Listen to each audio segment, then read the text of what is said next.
About baseball now.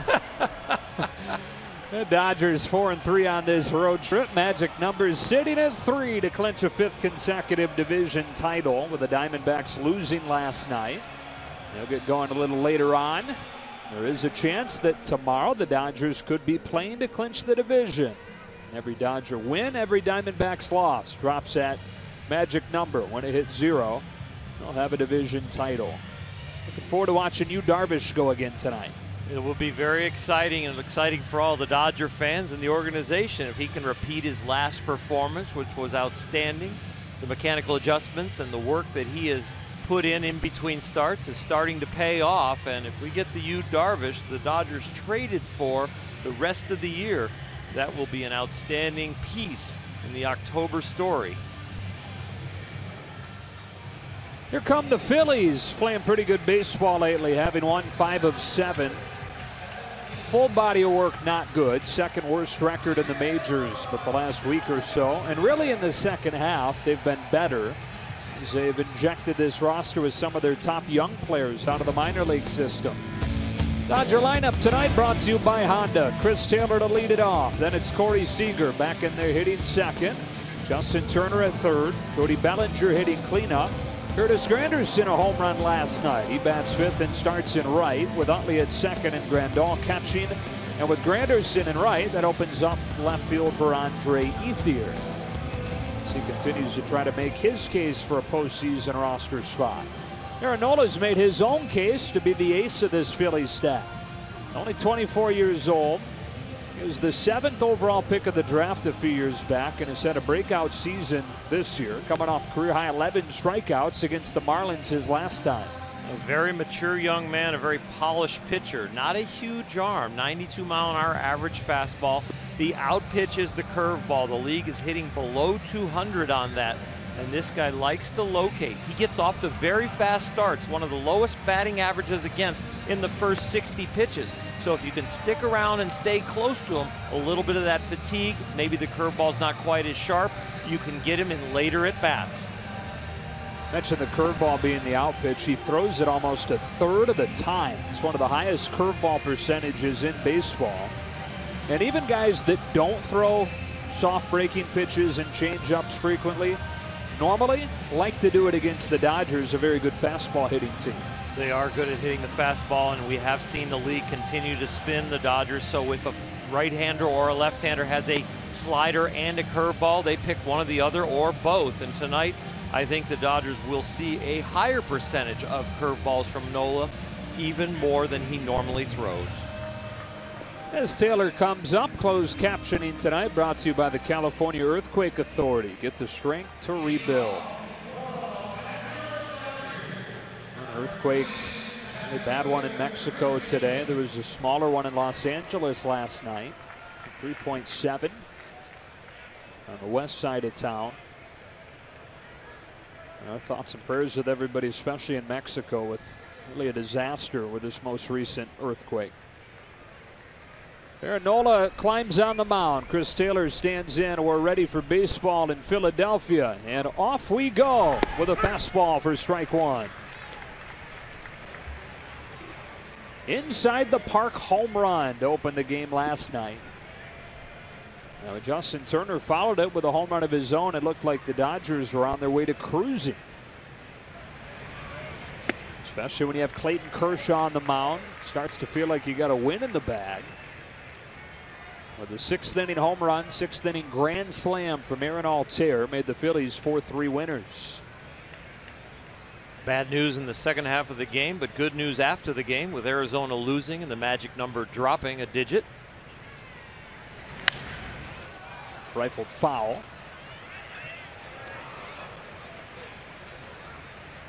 First grand slam allowed by Kershaw in his entire career in the regular season.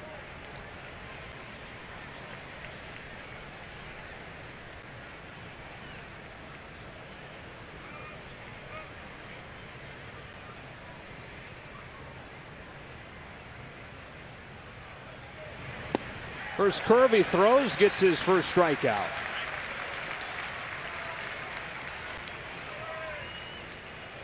Chris Taylor will see a few more of those, and so will the rest of the Dodger lineup. Ball wasn't extremely down, but had very sharp break for being average height. Well, brings up Corey Seager, who pinch hit last night, struck out. So nothing but splitters in that at bat against Hector Neris.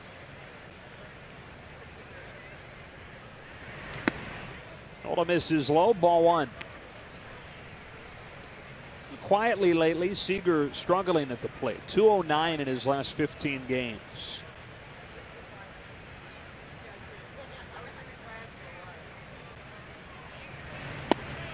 Strike 1-1. That's correspondent with him dealing with that elbow, which they've said only bothers him when he's throwing. The fact that he's missing time with the elbow injury in the field, that can't help his rhythm at the plate. It all kind of corresponds when you look into the timing of it. And every pitcher in the league bears down against Corey Seager, whether he's starting or pinch hitting. And when he has been pinch hitting, of course, it's been in crucial situations, facing some of the bigger arms. Nola back-to-back Ks to start. That is a little bit of the alarming part of Corey Seager being back in the lineup, and over the last 6 games coming into the night had struck out 10 times. Here now, first at bat in this game, a strikeout. And he had 11 of those. Aaron Nola did against the Miami Marlins his last time. Gave up just 1 run over 7 innings. Now with 2 outs and the bases empty, faces Justin Turner. Facing the Dodgers for the first time in his career. Strike 1. We're seeing a big fastball right now at the beginning of the Dodger lineup. We talked about Nola with his first 60 pitches. He's been outstanding this year. 94, 95 miles an hour. His average is usually around 92. Turner hits a high fly ball to deep center field that Odubel Herrera settles under, shy of the warning track, and the Dodgers down in order in the first. Yu Darvish trying to build off of the momentum of that fabulous outing in San Francisco his last time. He takes the ball in Philly after this.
Hard to believe that this will already be Yu Darvish's 7th start in a Dodger uniform since they got him at the deadline.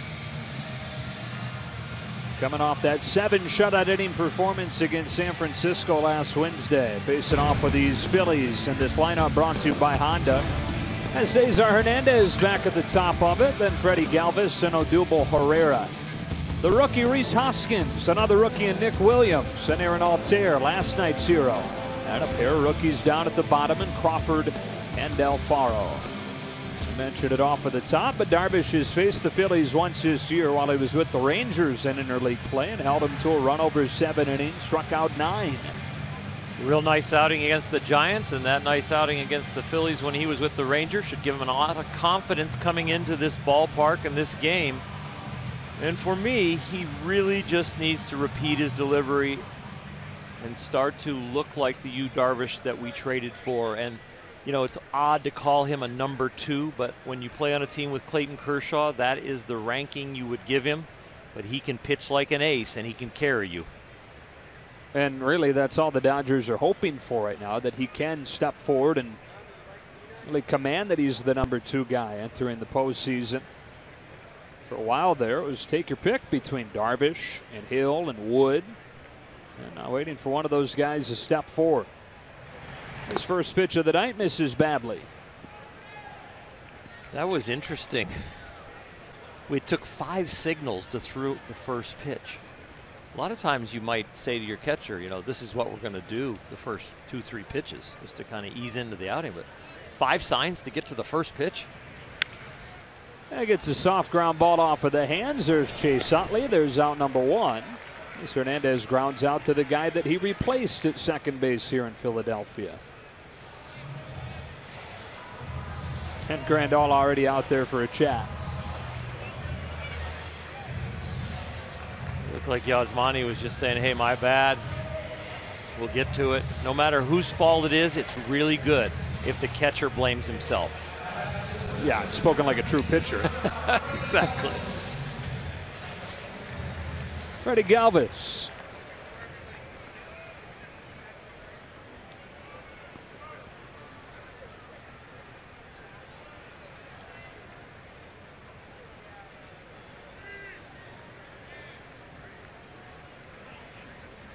Two for 4 last night, but it wasn't like he hit the ball all over the yard. He had an infield single and a bloop single down the line. This rebuilding Phillies effort, he's been here longer than anybody. He's only in his 6th year. 1 ball and 1 strike.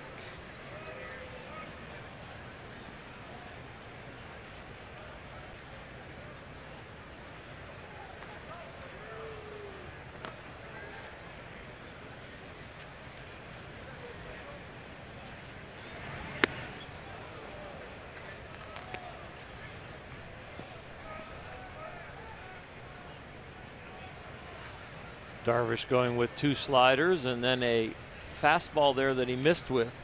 You usually base your outing on establishing that fastball command. We've already seen him throw 4 out of 5 out of 6 breaking balls. So he's really deciding that this young Philly lineup is fastball happy as far as hitting it, and he wants to establish the breaking ball. A 3-1 to Galvis is in for a strike, and we've seen on one night him establish the fastball as the 4-seam. On another night, him lean on the 2-seam. Most recently, in the good one in San Francisco, had that 2-seam working. And it's something that Rick Honeycutt is encouraging him to throw more and more. He would love to see the foundation of his arsenal be the fastball.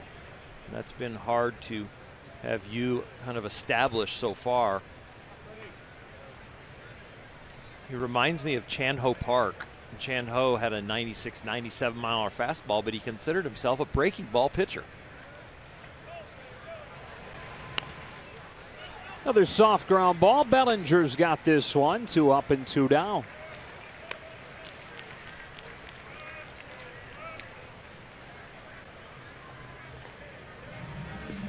It's a night when you really have to motivate yourself and understand the intensity of the game all by yourself, because there's not many fans here. It's kind of a quiet crowd, the ones that did come.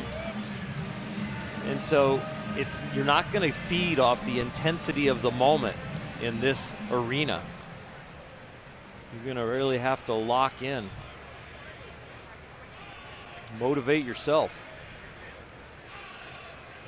With 2 outs and the bases empty, Odubel Herrera is the batter.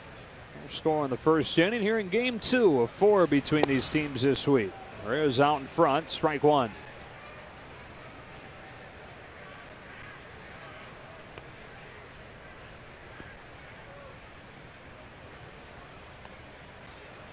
Good young hitter. Odubel Herrera was an all-star last year.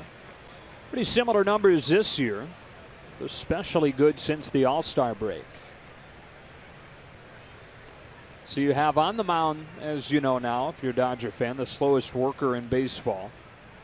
Odubel Herrera rates that way as a hitter, the longest gap between pitches for a single hitter in baseball. 1 ball, 1 strike. He likes to wander out of the box, likes to knock dirt off his shoes, hit his helmet. There's a lot going on. No foul ball, nothing going on right here other than just a couple of guys getting ready.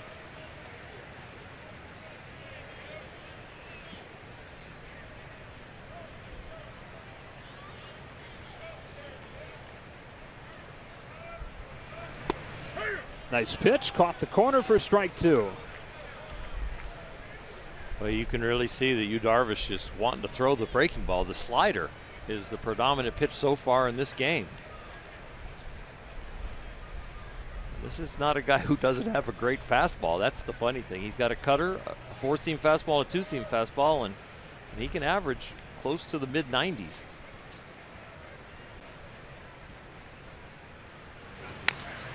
Throws a fastball here and gets 3 ground ball outs in this first inning. Off and rolling in Philadelphia. The Dodgers and Phillies scoreless through 1.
Both rookie cleanup men will lead off their respective halves of the second inning. Rhys Hoskins for the bottom of the second. Of course, Cody Bellinger for the Dodgers here to start the inning.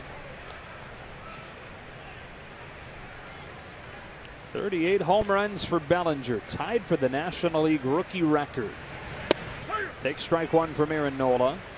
Hoskins, on the other hand, the fastest player ever to hit 18 home runs. Did it in his first 34 games.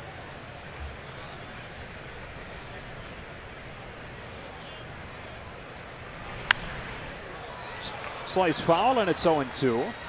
Look at the Coors Light cold hard fact, where Cody Bellinger was through his first 38 games, and gives you some added appreciation for what Rhys Hoskins has done. Both those totals, homers and RBIs, best in baseball since he was called up in August. You mentioned yesterday that it would be quite a Rookie of the Year race if Rhys would have been here as long as Cody, and it sure would have been. Looking at those two numbers, those numbers next to each other, ridiculous.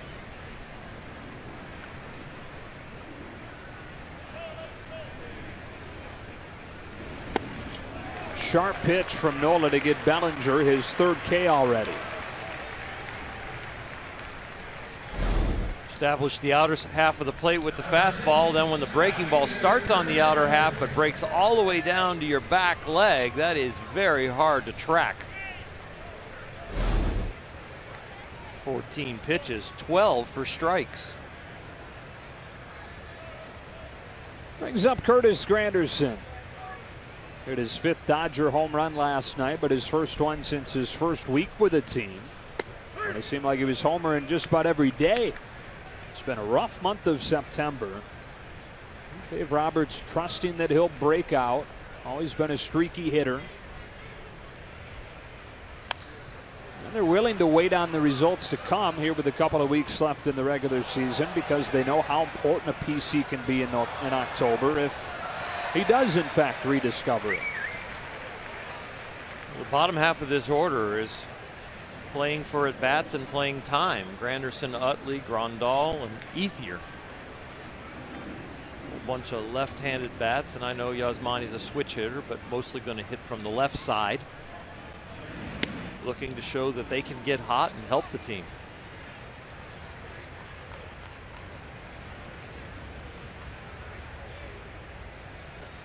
They figure all to be on the roster, but maybe Andre Ethier still a question mark.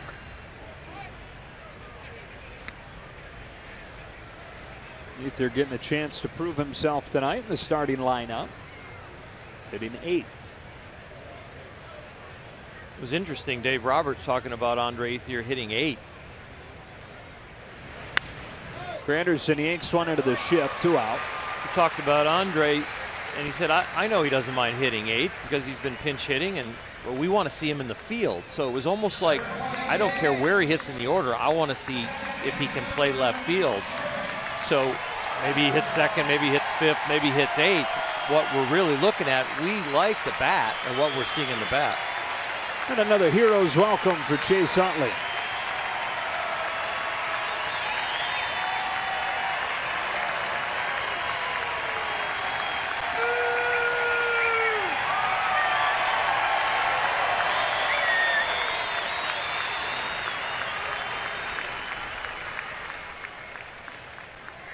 Didn't quite thrill him last night like he did last year in his first trip back here. First game last year in this ballpark, 2 home runs. First game this year, 0 for 2 with a pair of strikeouts.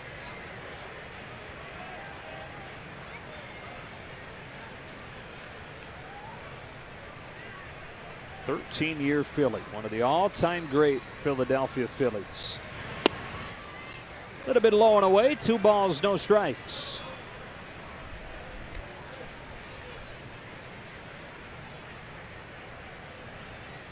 Came to the Dodgers August of 2015. Contract ran out at the end of last year, but signed a 1-year deal to stay in Dodger blue. Cranks one in the air to deep center. Herrera's back, circling around it to retire the side. We go to the bottom of the 2nd inning. Dodgers and Phillies scoreless.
Thursday on an all-new episode of Backstage Dodgers, Chase Utley visits with his trainers from USF athletic staff, plus Maury Wills is inducted into the Negro League Hall of Fame. Don't miss Backstage Dodgers, presented by Hankook Tires, Thursday after the postgame on Sportsnet LA.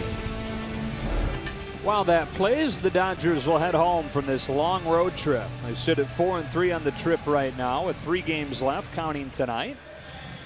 Back for the final homestand of the year. 3 with the Giants, 3 with the Padres. R-H-Y-S. Reese. His dad had a friend who spelled Reese like that and liked it, so went with it for his son. And he's got to be proud of what he's doing. 24 years old. Called up at the beginning of August, and after an 0 for 10 to start his career, 18 home runs in 34 games. Yu Darvish delivers, and he takes strike 1. The first of those 18 home runs came in San Diego, and of course his teammates, when he got back into the dugout, gave him the silent treatment. One of the better silent treatments you'll ever see. More than a minute. He was a good sport, though. He gave fake high fives to imaginary friends since his teammates weren't there for him.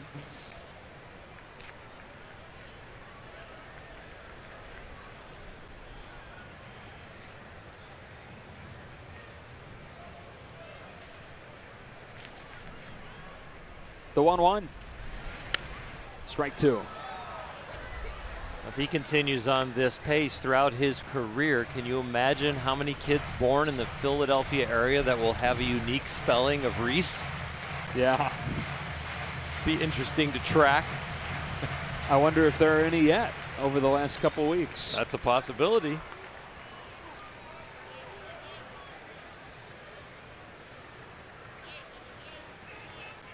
Darvish 3 ground ball outs in the first. 1 ball and 2 strikes on Hoskins starting the second. And for all of the power that he's shown, what's impressed the Phillies more has been his discipline at the plate. Almost as many walks as strikeouts. Yesterday was the first time I laid eyes on him, and I was most impressed with that. I mean, the power is there for sure. You just look at the statistics. But to watch the plate discipline from a great pitcher like Clayton Kershaw, it was absolutely amazing from a youngster. Can he lay off? Yes.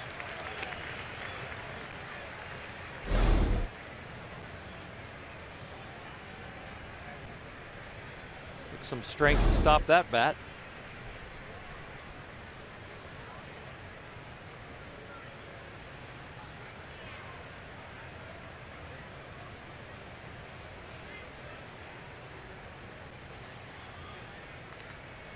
Darvish brings it 2-2, and it's up and in. Count goes full.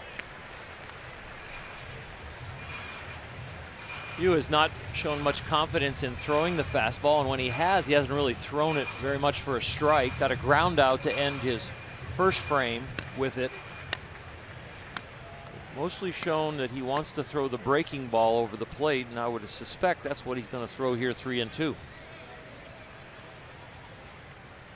Grandal sets the target down and away. Darvish spins his slider off, and a leadoff walk for Rhys Hoskins. It was just barely off as we take a look at the Audi pitch cast. A slider that looks like it's going to be right down the middle, but Rhys showing great recognition of the spin. It's a very good take. Well, part of the order here for the Phillies, Orel, 4 of the 5 guys that come up in this stretch are rookies that have been here for less than 3 months. Hoskins, now Nick Williams, and after Aaron Altair, J.P. Crawford and Jorge Alfaro have both been up here for less than 2 months.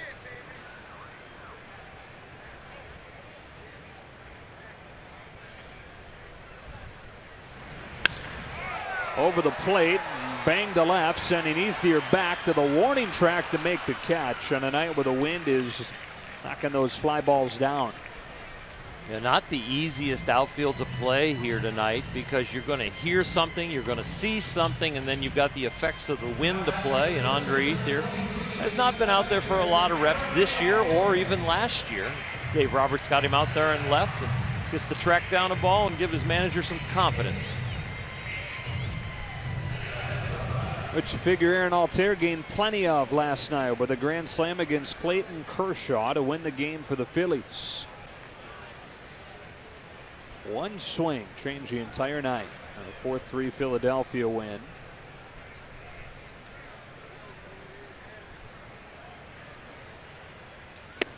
Darvish uses a fastball to get ahead 0-1. It was his second career grand slam, but his first to leave the park. His first one was an inside the park grand slam. First one that Clayton gave up, it ended up being a hanging slider he wishes he had back. He was throwing the ball really well throughout the night. That inning lost his command, walked a 198 hitter.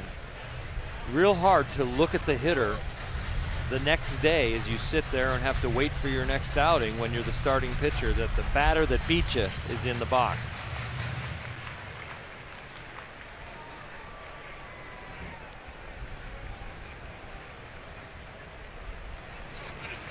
So if I took you deep one night, I stepped into the box the next night, glanced over at the dugout, I might find you glaring at me. You might find me not even watching. At the beginning, we saw Clayton turning the opposite way like that. He was playing with a ball in front of him. It's like, I don't even want to look at this guy. Disgust, huh? Yeah, it's just disgust. It's bad memories, and it's got to take some time to let it go away. He's not looking. No. If he was pitching tomorrow, he'd be watching every single pitch to watch the hitters, their reactions, what's going on. Since he pitched yesterday, and I'm not saying what he's thinking, I'm just saying what I lived. I don't want to look at him.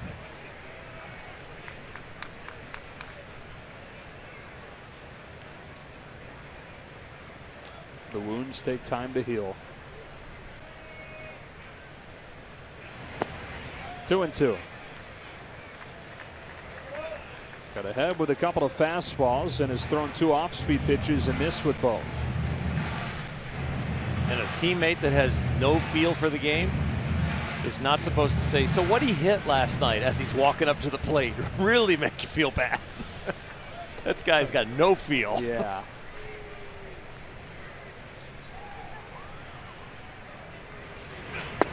Full count.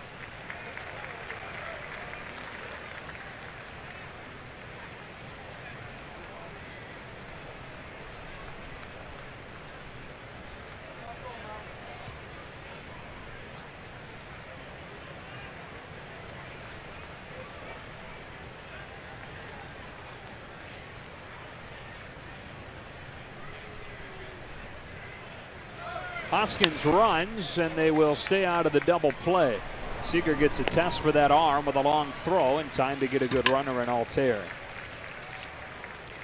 Corey's talked about monitoring his throws. Dave Roberts has talked about when he monitors his throws out there, doesn't really go full bore to protect the tender elbow. And on that play, he did that.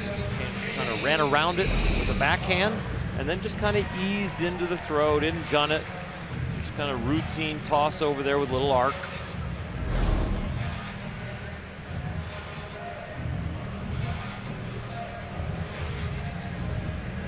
Runner in scoring position in a scoreless game with 2 out here in the second, and the rookie J.P. Crawford comes up. Youngest of the bunch, 22 years old. Didn't do anything at the plate last night, but had a nice barehanded play at third, which is where he starts tonight. He's a shortstop by trade. He'll occupy one of the infield positions, just not clear yet where exactly he'll be. He'll be at short, displacing Freddie Galvis. At second, displacing Cesar Hernandez. The Phillies perhaps will try to find a trade for one of those 2 guys, or keep them all and have some tough conversations.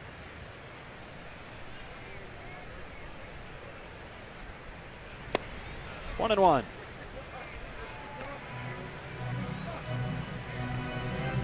Ed Speed, our statistician, says could be at third. Mike Alfranco no longer has the shine around him that he once did.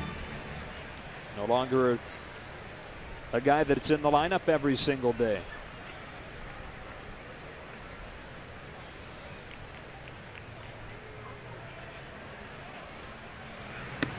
2-1. This young core is going to make some news. They have a very good approach at the plate once they get rid of their youthful mistakes on the bases, choices in the field. But as far as ability, the ability looks like it's off the charts. On a 2-1, Crawford fouls it off.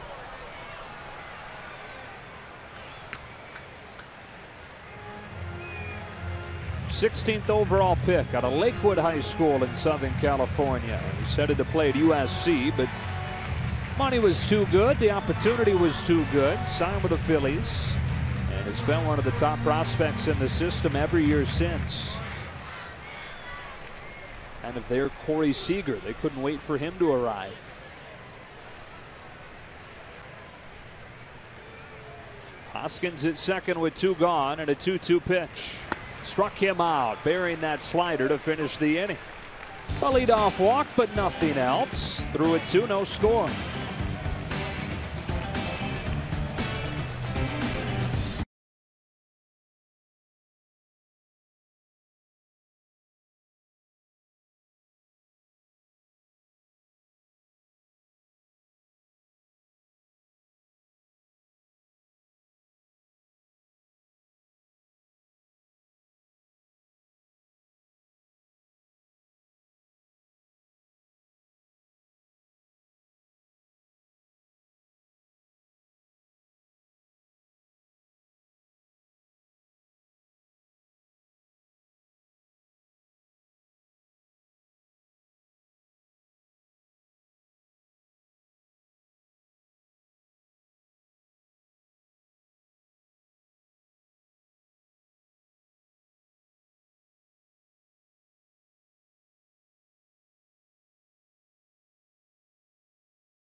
Dodgers baseball on Sportsnet LA is brought to you by the all-new 2017 Chrysler Pacifica, the new benchmark of minivans. Duke Snider was born on this date, September 19th. Dodger Hall of Famer. 1955 World Championship, hit 4 home runs in that World Series. Yasmani Grandal leads off the 3rd for the Dodgers and takes a strike from Aaron Nola. Duke grew up in Southern California, actually. Of course, made his Dodger debut in Brooklyn. But he grew up in Compton, went to Compton High School. Grandal lifts a fly ball the other way. Long way to go for Altair. Turns around, and it's gone. How good does that feel for Yasmani Grandal? An opposite field home run. His 20th, and the Dodgers have the night's first run.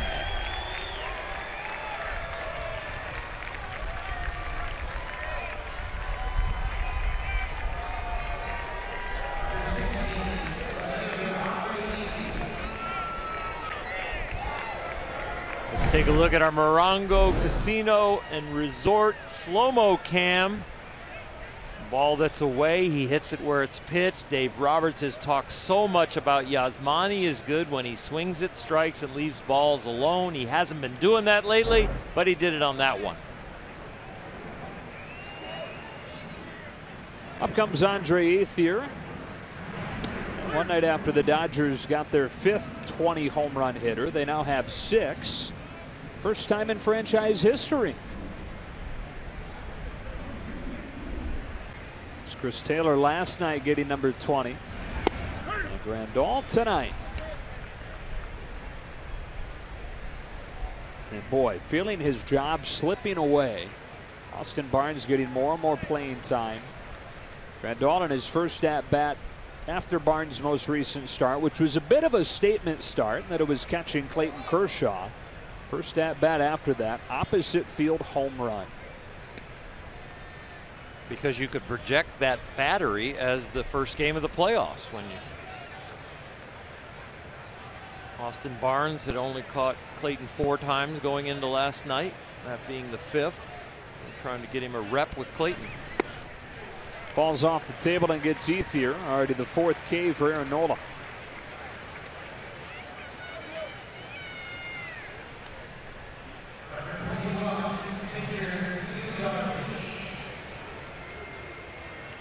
Nola went to LSU. He was the College Player of the Year there.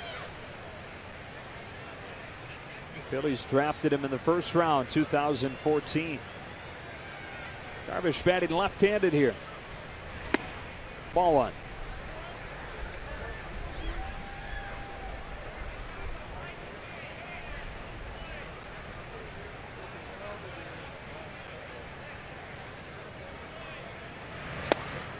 Ball 2.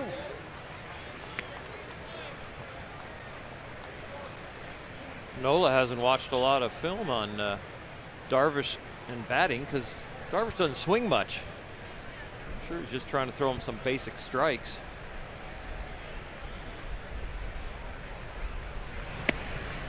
Three balls, no strikes for a guy who was pounding the zone for the first 8 hitters. What gives? Yasmani Grandal hit a changeup out, up and away changeup, lost his release point here. And walks him on 4 pitches. Wow. It's a weird game we cover, Oral.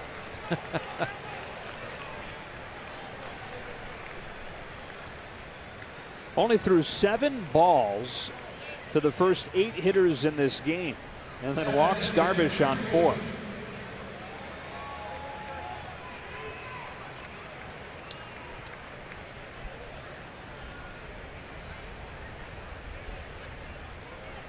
.32 pitches in. We said he has one of the best batting averages against in the big leagues in the first 60 pitches, but right there lost his release point.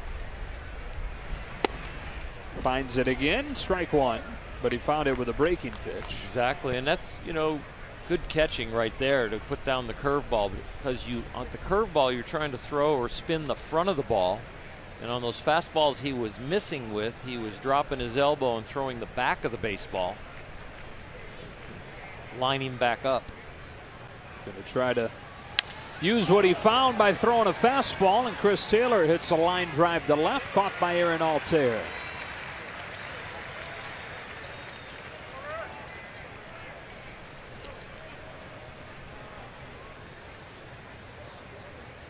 Two outs, Corey Seager.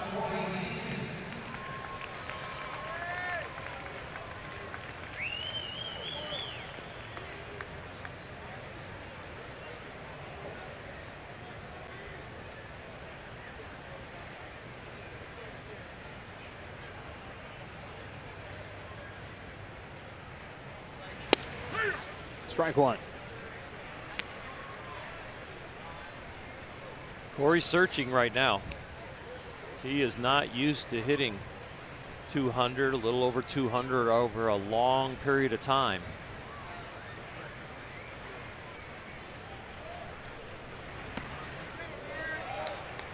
And been swinging and missing a lot.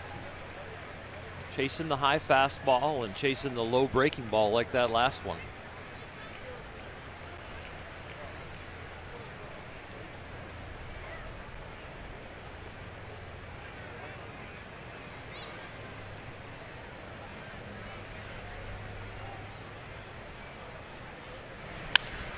Slashes this one foul.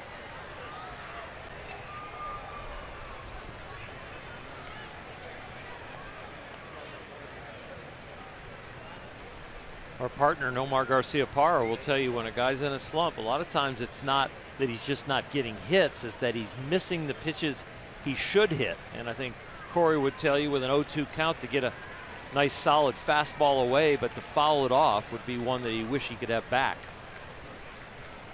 And now Nola comes with the fastball up and in for a ball.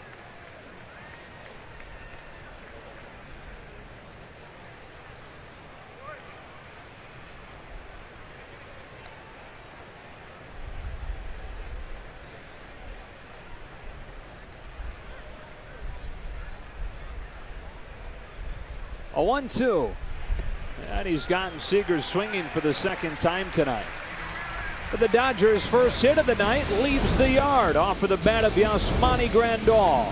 His 20th of the season breaks the scoreless tie in the third. 1-0 to the bottom half.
Alongside Nomar Garcia-Parra and Jerry Hairston Jr., we hope you're enjoying Dodger baseball on KTLA, presented by Spectrum.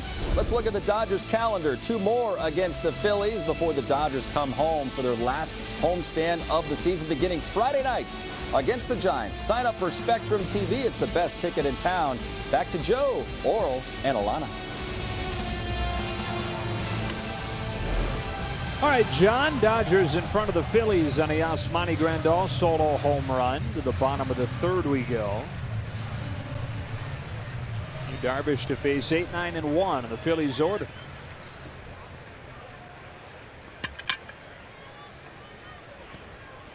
The rookie catcher, Jorge Alfaro.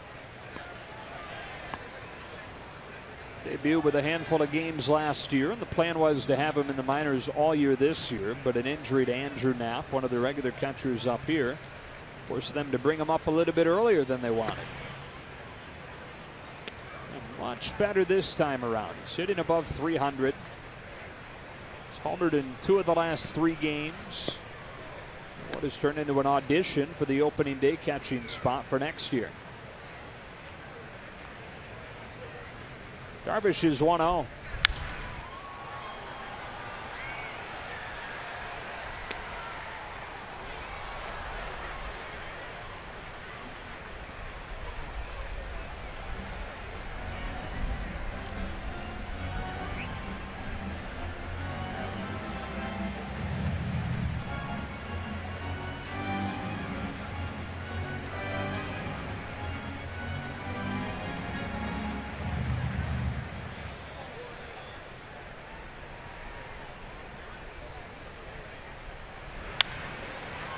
Another foul ball, 1-2.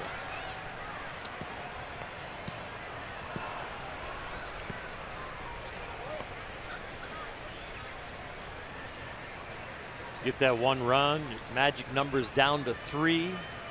You get the guy that you want to be the #2 pitcher on your staff on the mound. Time for the Dodgers to build a little momentum here in Philadelphia. Yu Darvish get a little shutdown inning right here. Get the offense back on track when they get in the dugout. The opportunity's there. In a ballpark, it's been good to the Dodgers. 12-5 here the last 5 years. And no matter where they've played, they've gotten the better of the Phillies, winning 6 series in a row. Got him swinging for the first out of the 3rd. Well, watch the drive to the pennant with MLB.tv every night on every device. Watch every out-of-market regular season game live. Plus, get a free subscription to At-Bat Premium, the #1 app for live baseball. Blackout and other restrictions apply. Visit MLB.tv for details. You get a cheesesteak yet? I had one, but I haven't been to the ultimate place to get the cheesesteak yet. Everybody likes Pat's or Geno's. There's the big debate, and then there's Big John's, and there's a few other kind of local hole-in-the-wall hangouts that are great. Tony Luke's. Tony Luke's. I'm planning on doing it tomorrow for lunch.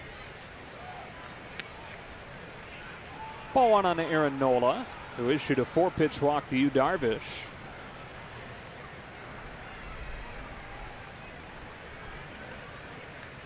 Waits on a 1-0.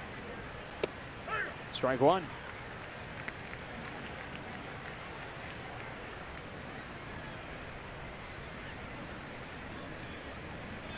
So win in Rome, win in Philadelphia, you eat cheesesteaks. Somebody comes to visit you during the season in LA, where do they have to go? What do they have to have? Wow. I don't know. Just been back in LA for 3 years, and most of the time I'm having lunch. I like the sushi in LA. I like sugarfish. Yeah, I mean, seafood would be a natural. Great. Thing with LA is there's such a wide range of things that are good. And that's not to say there's not a bunch of good restaurants in Philadelphia, but they have their thing. Philly cheesesteaks, you know. There are a lot of different, not just items, but types of food in Los Angeles. You can find top notch. A lot of great street tacos. Yeah, street tacos would be awesome. Full count. When you're going with the kind of the fast food like a cheesesteak. Yeah. Food trucks. I mean, Right. that's not really a type of food necessarily. You can find just about any different kind of food at a food truck. Yeah. What are we missing? Well, we're missing a lot, and I think there's people at home like screaming at the TV right now. You guys Right. are rookies as far as LA food. Food. Strike 3 call. Got him on the outside corner. Back to back.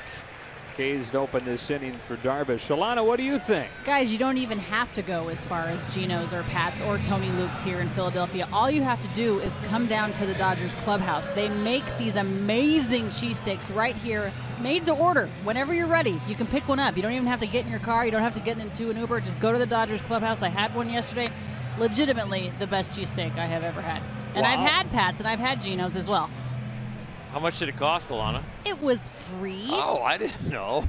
You got to tip the clubhouse guy, though. Well, that goes without saying, but the Okay. sandwich was priceless. It's free so far.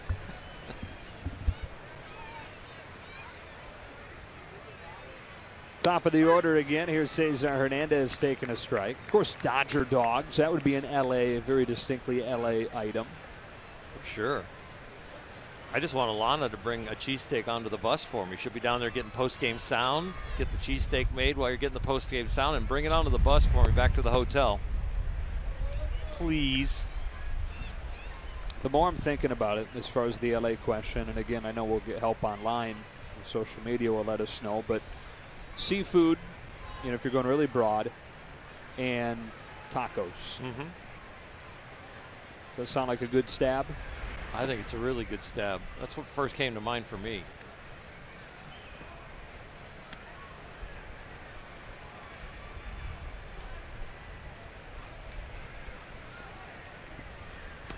Avocado toast. Some of the healthier options. Always find those. Kale salad. Uh-huh. A 2-1. That is up. 3 balls and a strike on Hernandez. And no shortages of very wholesome options.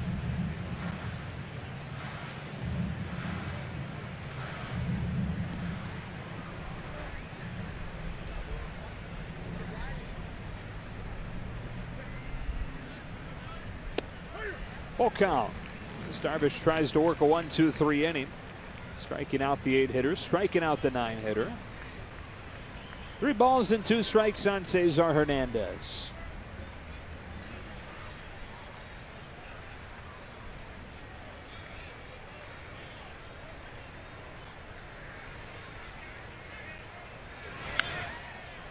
Bears in on his hands. He's able to fight it off to see another.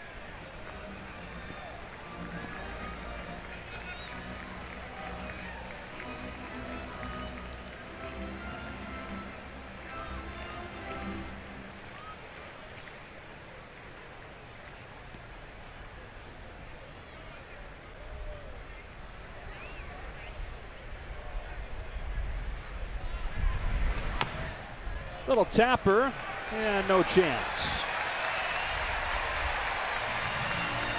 That's the first Phillies hit of the night, and it keeps his 3rd inning alive. Breaking ball, check swing, and that's a perfect combination to deaden a ball perfectly. Even if Justin Turner was playing conventional third base, this would probably still be a base hit.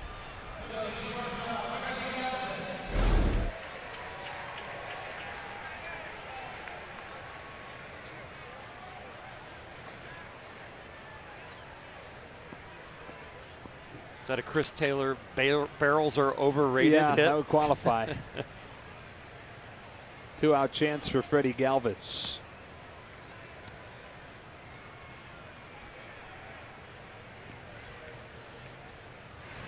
Strike 1. Hey, one that we failed to mention that is not exclusive to LA, but could be considered an LA spot. Was founded in the metro area. In and Out. Oh, for sure. Yeah, you're right. In-N-Out burger. Anytime I won a Dodger game, the family got an In-N-Out burger on the way home from Dodger Stadium. If we lost, starve. No burger. It was our motivation to get a W. That's how you stayed skinny. You'd fast for 5 days. No, I didn't. I just said we didn't get In-N-Out. Kids were a little upset with me.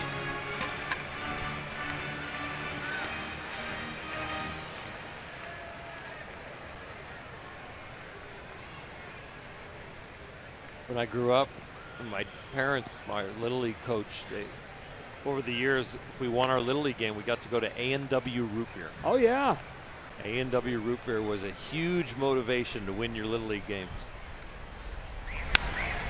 Galvis carves one out. It'll fade into the seats. So I kind of kept that tradition even at the big league level as a Dodger with the In-N-Out burger. Huh. But I wasn't an everyday player in the big leagues. In Little League, I actually played a position and pitched. So you could get it 2-3 times a week. You could get A&W if you won all your games. But the big leagues, it became an In-N-Out burger and home starts if we won. I'm still settling into Los Angeles. Is there A&W? I don't think there's California? an A&W. I didn't think so either.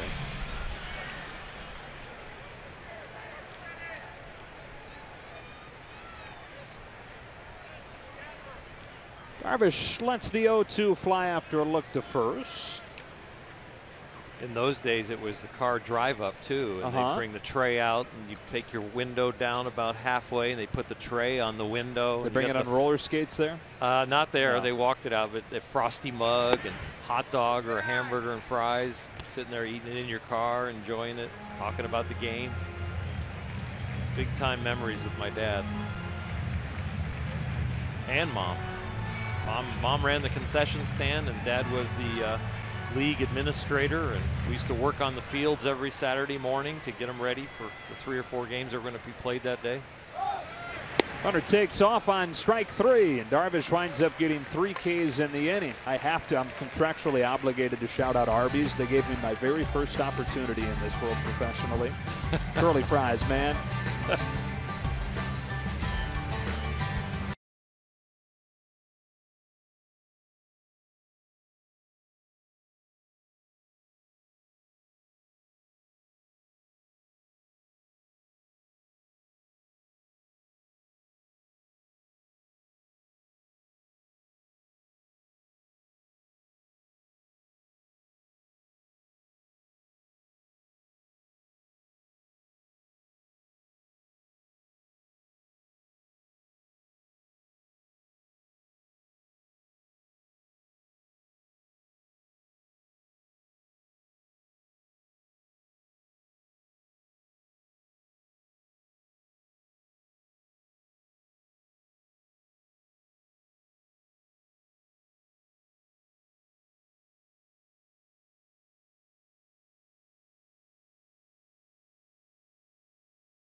last night as far as working his way back from the disabled list, and one of his closest friends also playing in a big game last night. Of course, if you know by now that Clayton Kershaw and Lions quarterback Matt Stafford are very good friends. There they are growing up together, both from Texas, both went to Highland Park High School. Very competitive and very close. Well, last night in Monday Night Football, you may have heard Matt Stafford yell out a play called Kershaw to set up a play, and of course, that was a pitch for an 8-yard run for the Detroit Lions, and they actually beat the New York Giants last night on Monday Night Football. So these guys pretty close, pretty cool that Clayton Kershaw even represented on the gridiron, guys. That's right, the 2-0 Detroit Lions.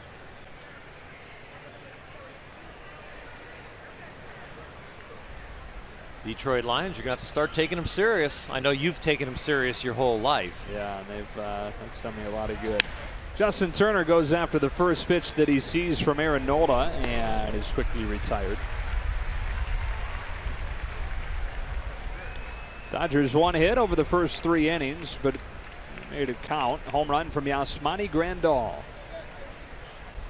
Just to finish off our food conversation, Twitter letting us know there are A&Ws in Southern California. You're going to have to go hit it up for old time's sake.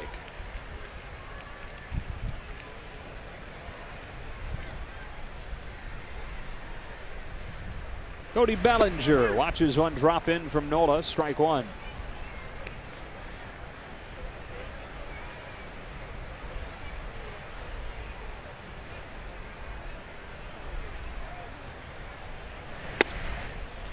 One ball, one strike.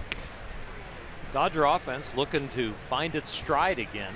Over the last 3 games coming in tonight, only 7 runs, and here just the solo shot from Yasmani early in this game.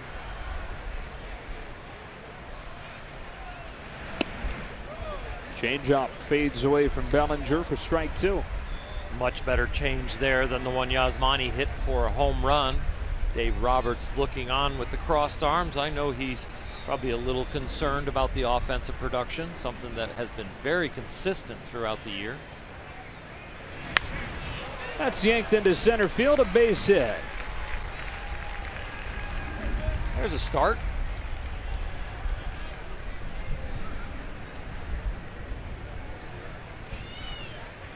Speaking of starts, here's a look at the Volkswagen replay. A little two-seamer that comes back too far over the middle of the plate. Cody doesn't do too much with it, but stay on top of it and hit a solid line drive. So one out base runner for Curtis Granderson. Hit a line drive of his own his first time up, but it was directly at the second baseman in the shift.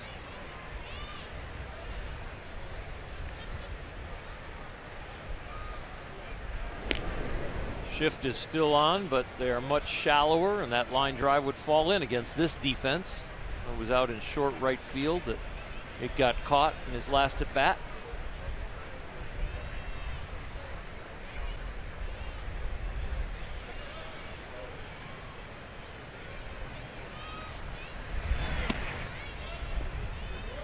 One and oh. Always been on the topic of food. Water is huge for Curtis Granderson. I guess technically it is for all of us, right? What are we, like 90% water, whatever that is. But he developed kind of an obsession over staying hydrated. That ball is pummeled to right center field. Curtis Granderson driving this one off the bottom of the wall. Cody Bellinger headed for third. Chris Woodward gives him the wave. Galvis throws home. It's up the line and he's safe. Curtis Granderson with an RBI double. Bellinger a bit of an awkward slide into home. You hope that he's okay, but as it is, it's 2-0. Curtis Granderson's bat is starting to come to life. Line drive for an out, and this line drive is not going to be caught. Harder and higher, almost out of here. He has 24 home runs this year. This one falls short of that, but Cody Bellinger able to use his speed as that ball reached the gap. This is where you get a little worried watching this slide, that left shoulder reaching out, full extension, and then the impact of the ground. That cannot feel good.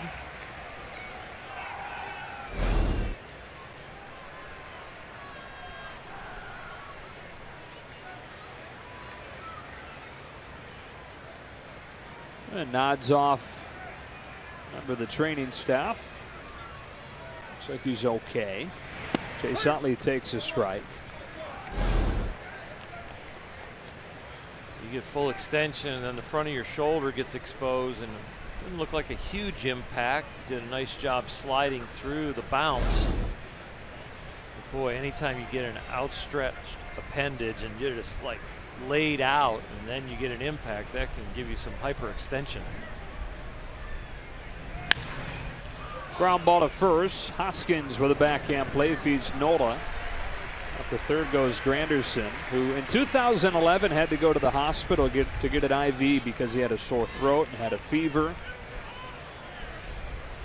And doctors told him the reason that he was dealing with these things is because he was badly dehydrated. So from that moment on, he started to really calculate how much water he was drinking. There's a great story that was written a couple of years ago about it, the exact amounts. But it is it's something that, now, only half of that equation. It's an amount of water where you would have to like work at it to consume that much throughout the day. And water fills you up when you start drinking that much. It's a ball on Grandal.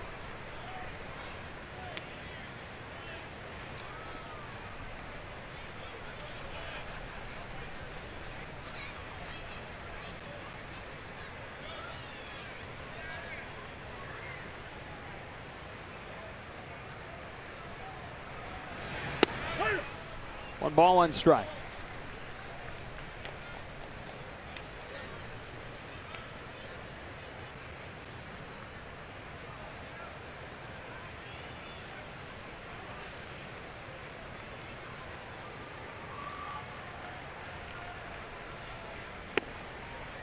Two and one.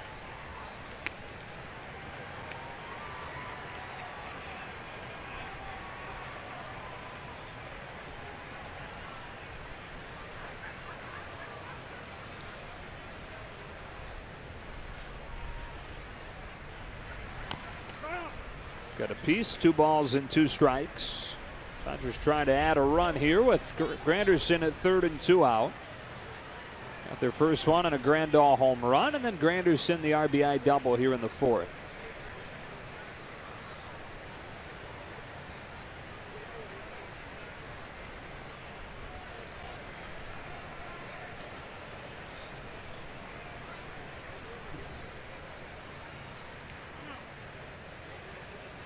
Not a superstition, but definitely a change. The most clean-shaven Yasmani Grandal that we have seen, trying to break out. It's about 5 years younger. Digs this one off of the ground, rolls it to second. Hernandez has it, and the side is retired. But the Dodgers double the lead on a double from Granderson to the bottom of the 4th.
Baseball Break is brought to you by T-Mobile. Best records in baseball. Dodgers by 3 games over the Cleveland Indians, who are actually in Southern California right now, getting ready to play the Angels tonight. Astros have gotten hot again and cut the Indians' lead in the American League down to a game and a half. The Dodgers lead over the Nationals for the best record in the NL. Comfortable 5.5 with a couple weeks left. Trying to drop that magic number to 2. And then watch what happens in San Diego tonight. Zach Godley going for Arizona. Travis Wood countering for the Padres.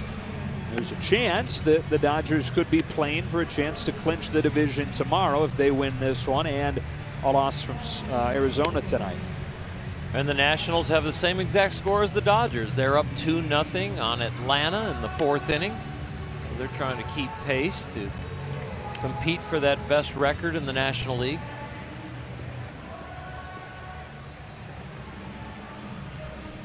Three, 4, and 5 for the Phillies in this inning. They've managed only 1 hit against Yu Darvish, an infield single from Cesar Hernandez. That infield single and a walk. That's it. It's another one of those nights where he doesn't have his best stuff, but has found a way to limit, and in this case, squash the opposition. Similar to his second outing as a Dodger in Arizona. Strike 1 on Herrera. He has really not shown any confidence in his fastball at all tonight. Rarely throwing it for a strike and really relying on the slider. Watching him pitch tonight, my elbow has started to hurt. He's throwing so many breaking balls.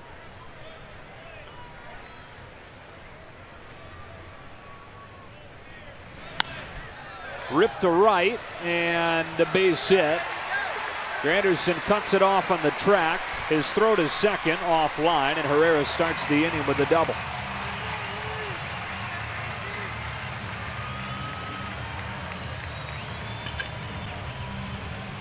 Curtis Granderson plays this ball real well. Has to retreat a little bit so it doesn't get to the wall. And the moment you retreat, you're pretty much saying it is for sure a double. But just to point out how spoiled we are with having Yasiel Puig normally in right field, I think that saves the Dodgers 90 feet on this ball for sure. Because runners don't even think about going to second on a ball down there that is not exactly down the line on Yasiel. Yep. Hoskins now, ball 1. How's that talkback cough button working for you over there? It beat me up right there. I gotcha. Hoskins walked his first time. Worked the count full against Darvish. Another impressive at-bat for him.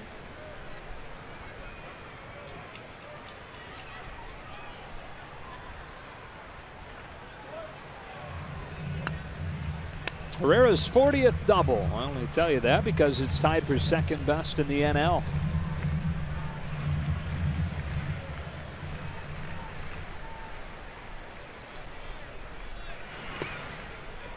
Two and 0. Rhys Hoskins gets to the ballpark each day at 1. First stop is in the video room. He watches that night's starting pitcher, develops a game plan. And he goes to work out, gets treatment from the training staff. Then his first swings, takes those in the batting cage.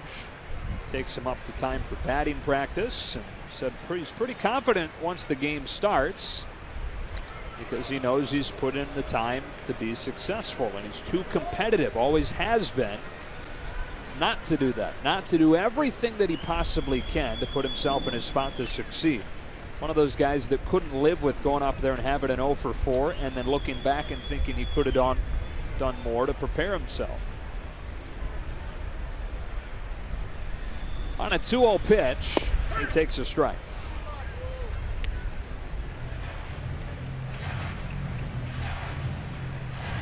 Seems a little over the top, but I don't think it's over top at all. It's really a definition of a true professional. A consistent preparation.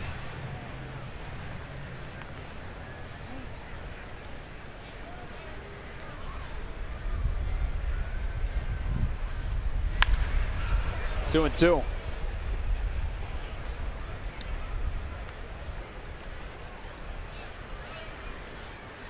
Interesting battle, a young hitter against a veteran pitcher. And Darvish started him out with 2 breaking balls away to fall behind 2-0, but has come inside now twice. Where he's turning on that last one, pulling it foul. A little cat and mouse game beginning right here.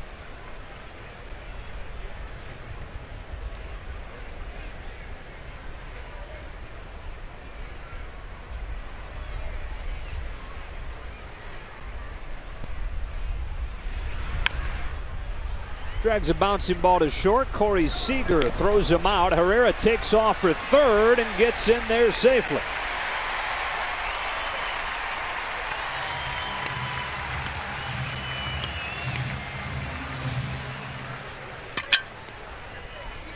Darvish went back away, but he went with the super slow curveball, so he got him to where he was expecting it out there, but threw it at different speed. Next part of this play is remembering back to Cody Bellinger's slide at home onto the left shoulder, waved off the training staff. Well, he gunned that ball across the infield. It looked like there was no problem with his throwing arm.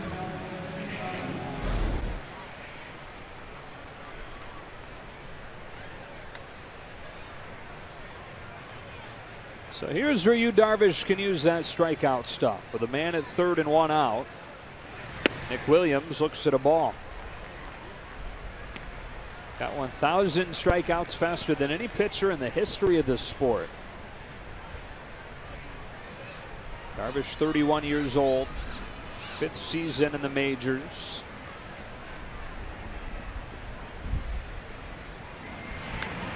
Fouled back, 1-1. 5 years, that includes 1 year off in the middle, so really 6 years total. He missed that season with a Tommy John surgery, 2015. Came back from that last May.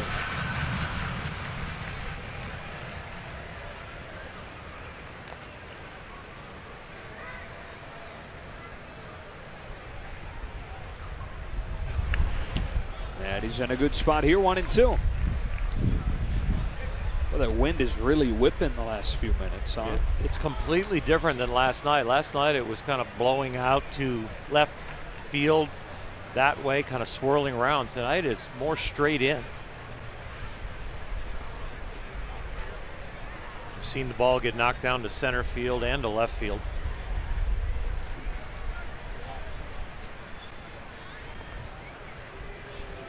Delayed by 29 minutes tonight because of rain. My weather app tells me that there's only a very small chance. Rain the rest of the night. Knock on wood. Got him with a fastball to the outside corner. Darvish with a strikeout that he was looking for, and 2 away. Missed his spot by a lot, but ended up hitting low and away, the perfect pitch away. Borderline outside, but gets the call. Wanting to go up the ladder. Instead, Yasmani got one on the corner.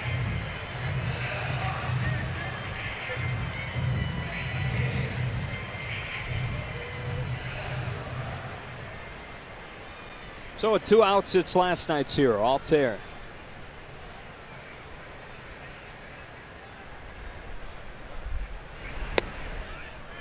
Ball 1. Born in Germany, Aaron Altair, a U.S. military base. His mom was in the armed forces. German father, who's a pro soccer player in Germany.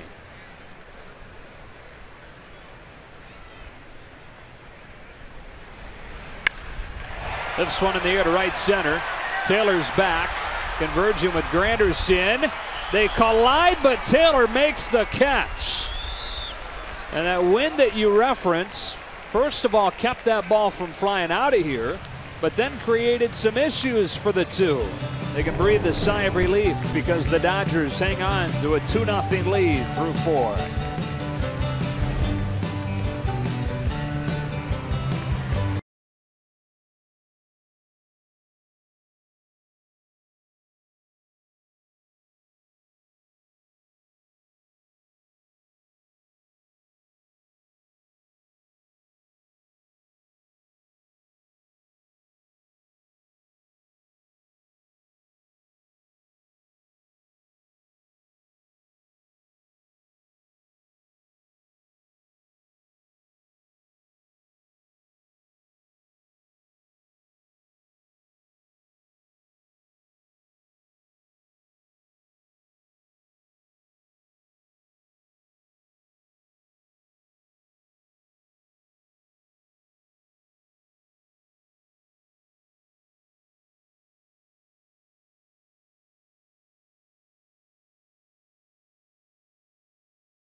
Your Southern California Toyota dealers. Toyota's clearance countdown is on. Get huge savings on the last of the 2017 Corollas. Philadelphia home to 1.5 million, the 5th most populous city in the United States. Dodgers in front of the Phillies 2-0 as we move along to the 5th inning. Joe, Oral, and Alana on a night where the Dodgers have gotten a home run from Grandal and an RBI double from Curtis Granderson. Andre Ethier leads off the 5th. Goes after the first one that he sees. Hoskins a diving play at first, and he feeds Nola for out number 1.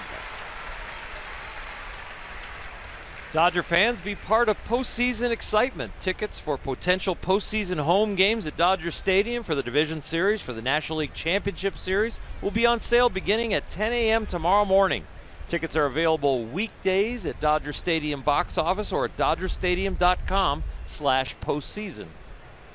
Needs to get here, doesn't it? It sure does, and we're a lot closer to the division title now with the magic number and a lead here tonight. Move it to 2 before we see the results from Arizona. Darvish takes a strike.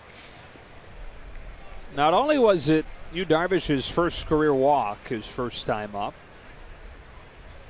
Aaron Nola didn't walk a pitcher over his first 2 seasons. And he's now walked 4 this year. Darvish joins Patrick Corbin, Noah Syndergaard, and Joe Blanton. Joe Blanton. And now Darvish trying to bunt his way on. Trying to deaden the ball by throwing the bat at. Bold strategy, Cotton.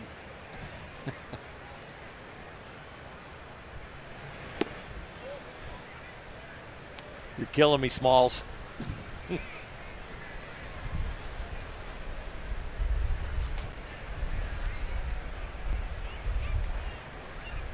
Choking way up this time.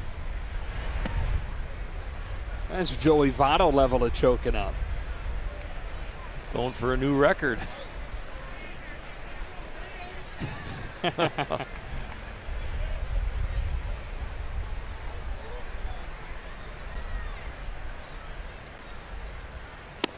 Strike 3 called to the outside corner, 2 out. By the way, we saw that shot of Kenta Maeda there. Dave Roberts saying that Maeda and Ryu will both have opportunities here over the final couple weeks to show that they can be a part of the bullpen in October. Well, that's a kind of a veiled comment to maybe tell you who the 4 starters are going to be. Both Ryu and Maeda have pitched out of the bullpen this year when they were kind of relegated down there to wake up their seasons, and both responded very well. And I don't know that there's any question who the 4 starters are. It's more just what order they come in.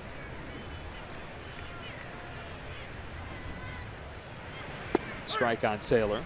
Yeah, the only one I think of Kenta, and I see Kenta as a guy who would be great coming out of the bullpen. He did that real well. His arm plays up out of the bullpen, 2-3 more mile an hour on the fastball. The slider's a lot sharper. And compared to the other guys right now, it seems like they're ahead of him. Ryu, for me, has a great pulse for big games.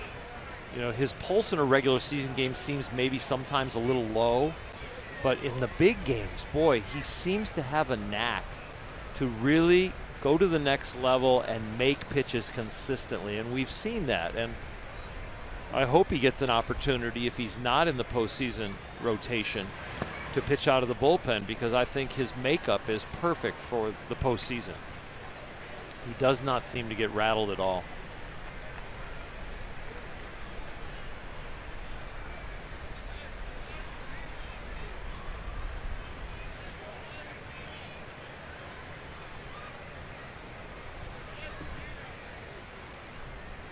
Aaron Nola to Chris Taylor with a 1-2. Rode in on him and he fouled it back.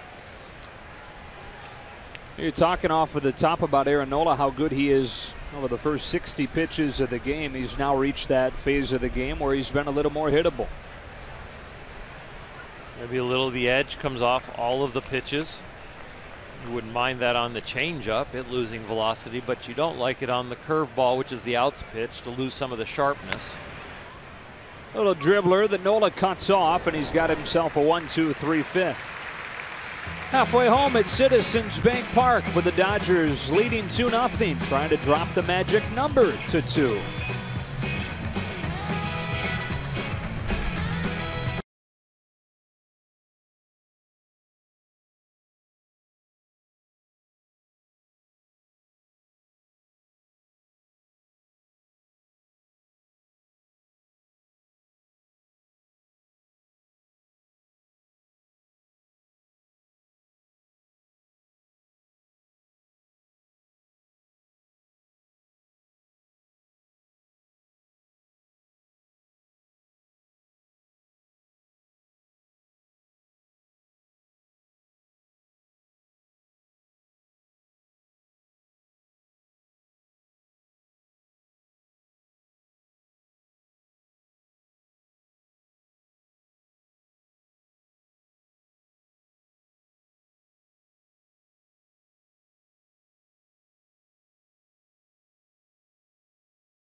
Featuring Yu Darvish here tonight. He has really been on his game, established the breaking ball early and often in this game, has only given up a couple of hits, one of the infield variety, one walk, but has really started to strike people out, not only with the breaking ball, but started to finish people with his fastball.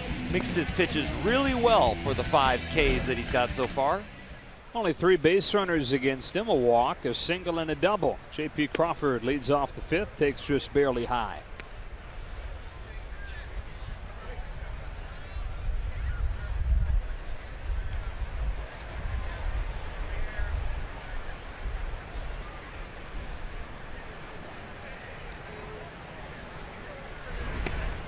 Two and 0. Crawford, Alfaro, and Nola in this inning. 3 guys that struck out against Darvish their first time.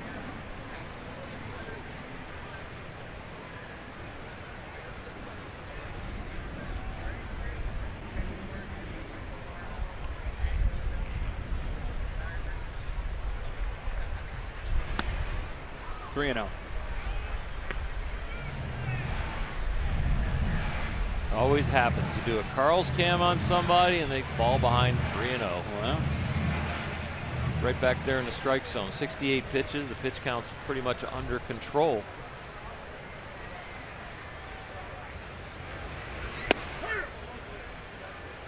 And it's a slider. It shows you the confidence he has in throwing the fastball for a strike. I don't know if it's a confidence issue, a philosophy issue, or he just likes his slider on certain nights better than his fastball.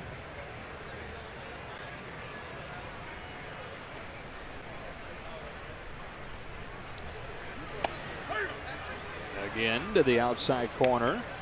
3-2.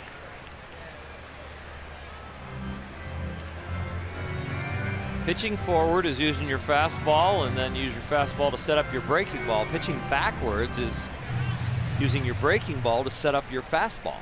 And that's pretty much what Yu has done tonight. He's pitched almost everybody backwards. A pop-up after falling behind Crawford 3-0. He gets Grandal to make a sliding catch on a payoff pitch. On a night where Grandal's homered, he makes a nice defensive play here for the first out of the 5th.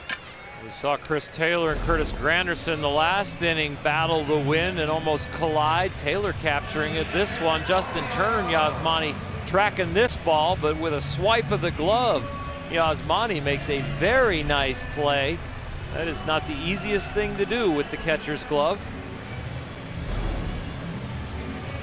Dave Roberts today asked about that battle at catcher between Grandal and Barnes, and Barnes obviously hitting better lately. But for Dave Roberts, a toss-up defensively. Alfaro, first pitch swinging. See what the wind does with it. Utley and Granderson. Granderson able to track it for the second out. Nobody can give up on a pop-up or a fly ball tonight. Where it goes up and starts, you cannot say it's going to be routine. Curtis talking to Chris Taylor right there on what the wind did to that one to give him some information for later. Chase Utley did a very nice job not thinking, oh, that's for sure Curtis. He ran out as far as he could until Curtis called it.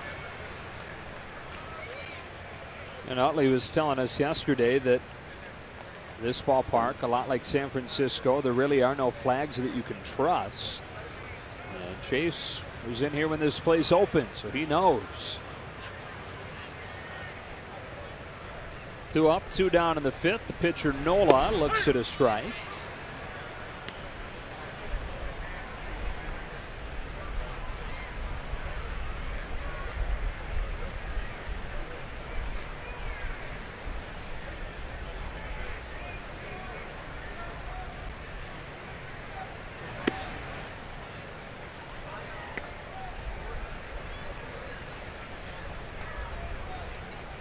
Both these pitchers tonight coming off real good outings, and they're having pretty solid outings here tonight. Nola only the 2 runs and hasn't got any support, and Darvish has shut down the Phillies.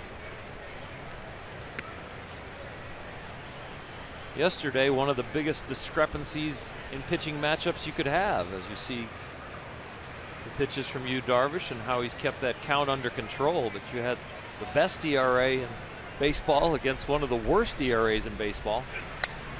But you got to still play the game. And that script got flipped here tonight. A couple of guys that are coming off of hot outings, and you expected maybe they would throw the ball well, and they both have. Dodger offense should not fall asleep, though, because Clayton needed a little add-on, and they never did it for him. And with one swing, the Phillies took the game back. Full count. Game 151 tonight. Dodgers 96 and 54. At this point would need quite a finish to match the franchise record of 105.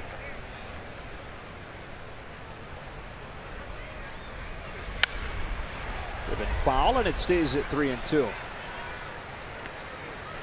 You having a start tonight and probably will get 2 more. Clayton Kershaw could get 2 more if they take him on 5 days rest instead of 4 days rest, and he would end up pitching the second to last or last day of the season. Same thing with Darvish, and they want to get those guys, if they are going to be the 1-2 punch, as close to the end of the season as possible, because the first playoff game is not till October 6th. So those 4 off days to wait to play, your staff is waiting. He looks at strike 3 and the inning ends. Yeah, the regular season ends on a Sunday. The National League Division Series begins Friday.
alongside Nomar Garcia-Parra and Jerry Hairston Jr. We certainly hope you're enjoying Dodgers baseball on KTLA, presented by Spectrum. Let's look at the Dodgers calendar. 2 more against the Philadelphia Phillies before the Dodgers come home for the final homestand of the season.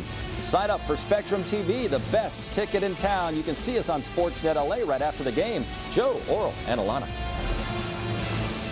All right, John, 2-0 game as we go to the 6th inning. A light rain has started to fall. My app lied to me. Delayed by 29 minutes to start the night. Said we were pretty much clear moving forward, but it looks like something's popped up. Hopefully it stays light because they can play through this. It's more just a mist right now. And a 2-0 game with Corey Seager ready to lead it off. What percentage of the time do you have to be right to be a really good weatherman? 50? I don't know. I don't know. You know, when you said your app lied to you, I mean, yeah, it's like a lot of times these storms, they move such odd ways.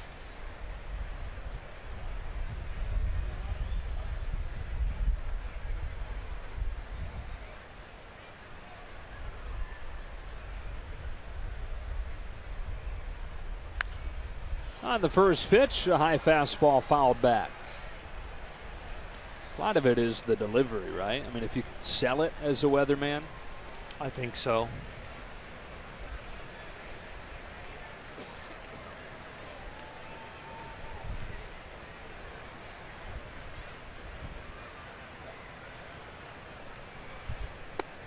Nothing in 2. Nola's already gotten Seager twice tonight. Now has him in an 0-2 hole.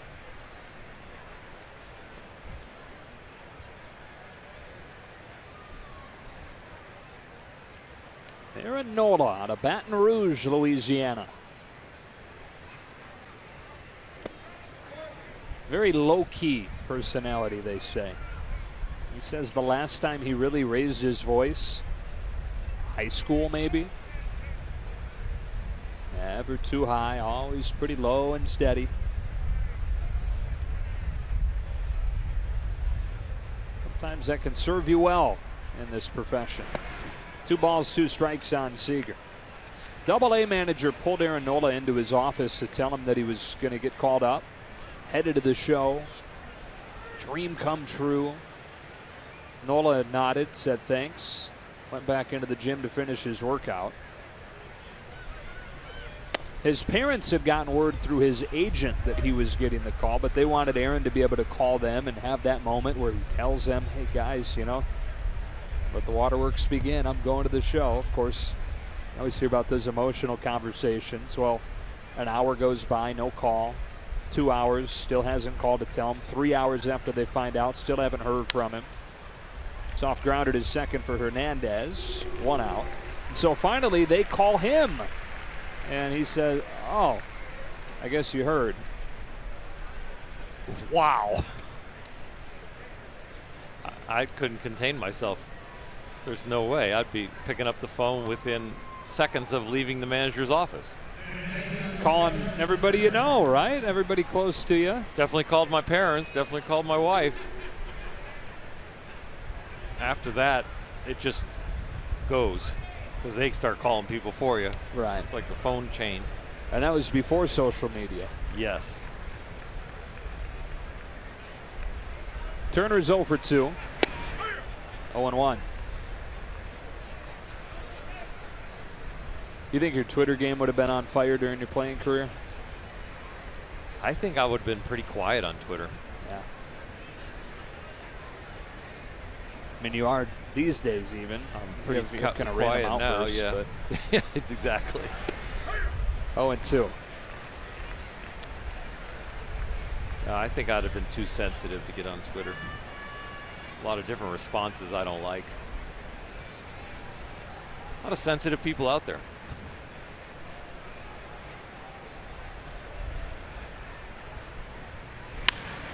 Rides in on him, but he fights it off for a base hit into center. Justin Turner with a 1-out single, and he's now reached in 12 games in a row. Dodger fans, do you know a standout high school senior athlete? Then nominate them for a chance to be named a Spectrum Sports Championship Drive Scholar Athlete. Receive a $2,500 college scholarship. Go to SpectrumChamp.com now for more information.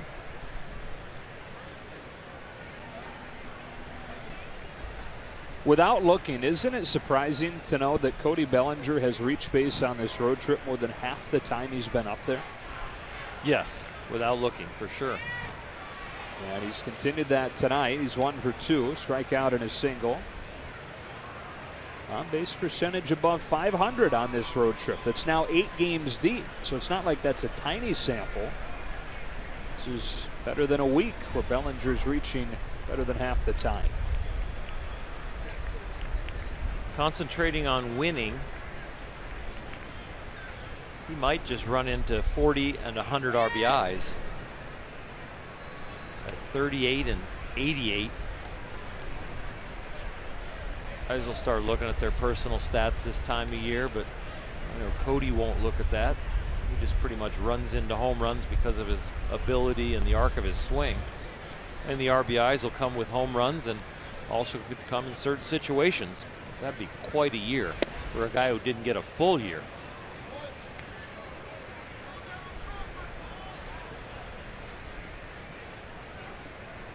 His goal coming into the year was to be called up in September. He did that. Yeah, he was here in September. Yep, still here.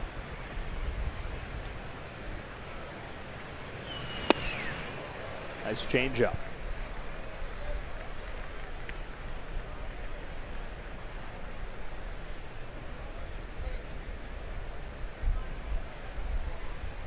It feels like it's been a full calendar year, though, since the beginning of his major league run in late April.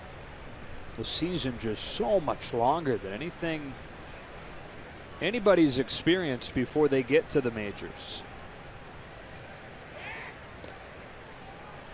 Bellinger said it really hit him when the minor league seasons ended, and a lot of his good friends are headed back home to Phoenix, or back to Phoenix to their respective facilities for the offseason. And he's checking the calendar, still seeing 2 months left on his season, he hopes. A 1-1 pitch to him is fouled off. Not only is the major league season longer, but with major league spring training, you're there longer. Minor league camp starts 2 weeks later. Right. You don't play as many games. These guys play right through because when major league camp starts, the young guys like Chris Taylor and Cody Bellinger, they're the ones playing most of the innings because the everyday major leaguers, they just want to get one at bat at the beginning and get out, and they play every day, every third day. Then they start building into their season. These are the guys that carry the load in spring training.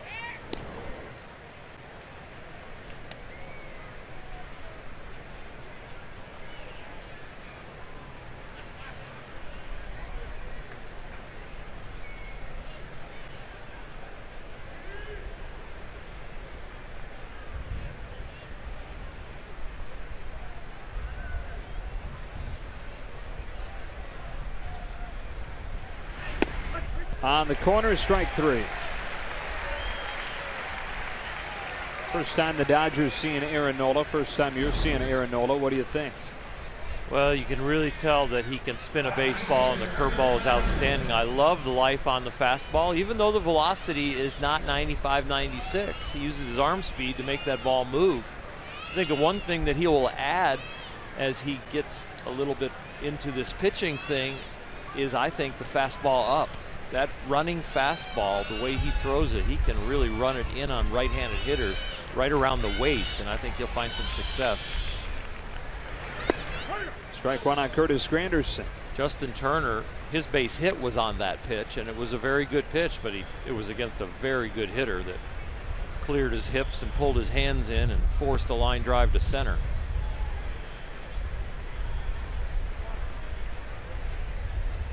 Turner's still at first in a 2-0 game in the 6th. Hop into a pretty good lead. 1 ball, 1 strike. Aaron Nola, when he was a freshman at LSU, he said early on tried throwing everything as hard as he could and lived at 95, but he got shelled Even college hitters at 95 tagged him all over the yard. And so early on, he began focusing on commanding and pitching, not just throwing. I guess if there's going to be a league or a place as an amateur that's going to force you to learn that lesson, the SEC would be that place. And as a freshman, he found that out. So that process started for him really early on of trying to be a pitcher rather than a thrower. That's refreshing. As we've seen guys, so many people that just fall in love with the radar gun and don't learn that lesson until maybe even they get through the minor leagues or AAA, then being brought up to the big leagues and finding out that you've got to be a lot more precise here and you've better command your secondary stuff. And sometimes a little movement, and guys usually up here are now adding the cut fastball to find some movement.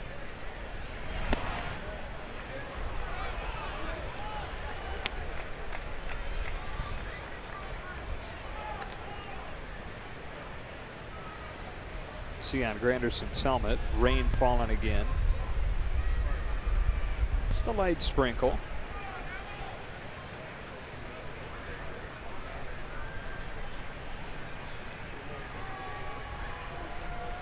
Nola home with a 2-2.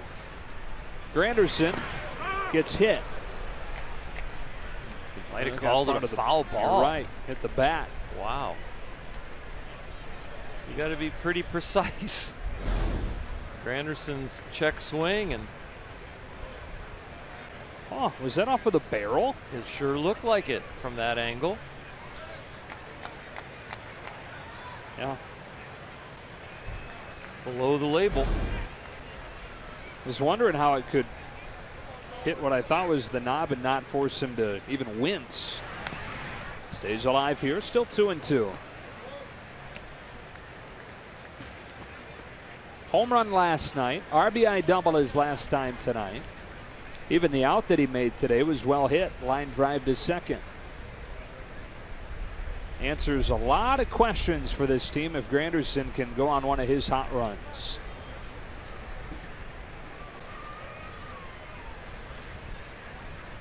Another 2-2. Line foul. Always been a streaky guy.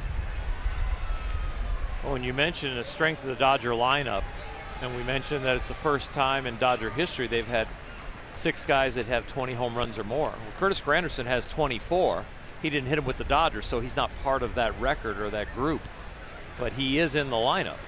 And so it tells you about the length and the power of the Dodger lineup and the possibilities. Just to put that into perspective a little more, that'd be third on the team behind Bellinger and Puig.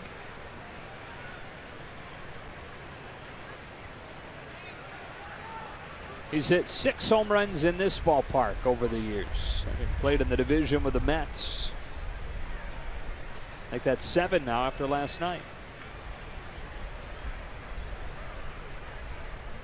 Turner again takes his lead at first. Nola again throws 2-2, and Granderson watches a two-seam fastball that tails over the inside corner to finish him off.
to you by Nissan. Choose Nissan today for great offers on our most exciting lineup ever. Shop ChooseNissan.com. Yu Darvish knocking on the door. 200 strikeouts for the season, which is not unfamiliar territory for him. Fastest in Major League history to reach 1,000. Rookie season, struck out 221. Led the American League the next year with 277. And if he could get 200 tonight, it'd be the first time since that 2013 year that he's reached 200. Really started to come down during the break, but it has again faded to just a miss.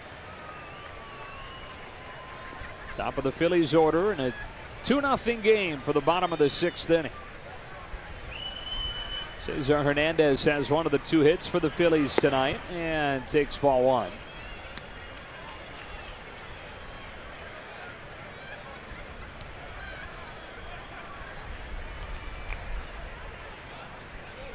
The 27-year-old out of Venezuela.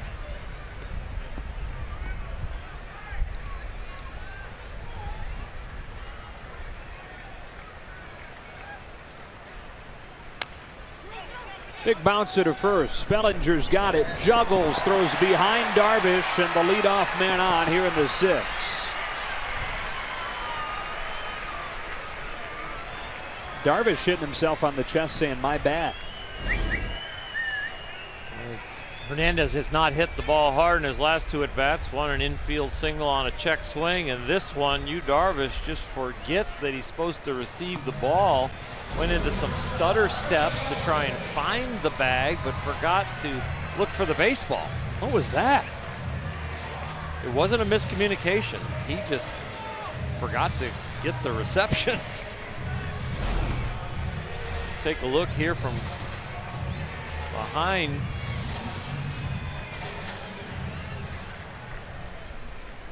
I don't know what. He didn't have the ball, and Cody did a slight bobble. Maybe he was expecting it sooner and then just gave up on the play.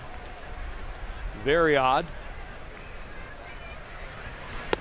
Now Freddie Galvis taking a ball from one Valencia, Venezuela guy to another. In fact, these 2 guys grew up as friends. Hernandez and Galvis. Signed with the Phillies the same year. Now hitting 1 and 2 in their order. Cool.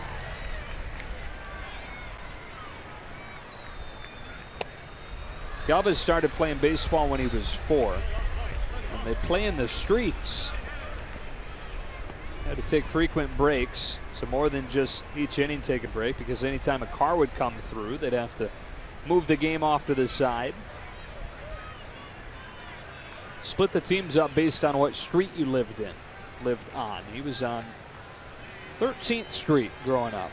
That's part of why he wears number 13.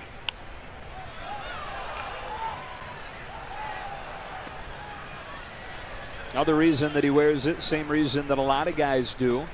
Omar Vizquel has a number 13 tattoo.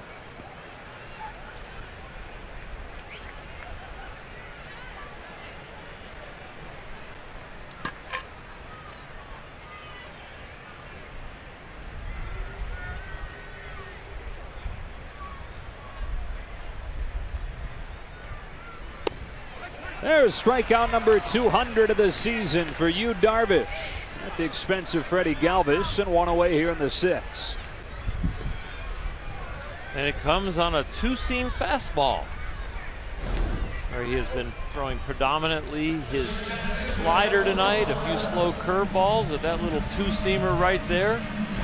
Comes back and leaks over that inside corner. First time since 2013 he's reached that mark. That was his best year, that 2013 season. Yu Darvish was runner-up to Max Scherzer for American League Cy Young. Scherzer with the Tigers at that point.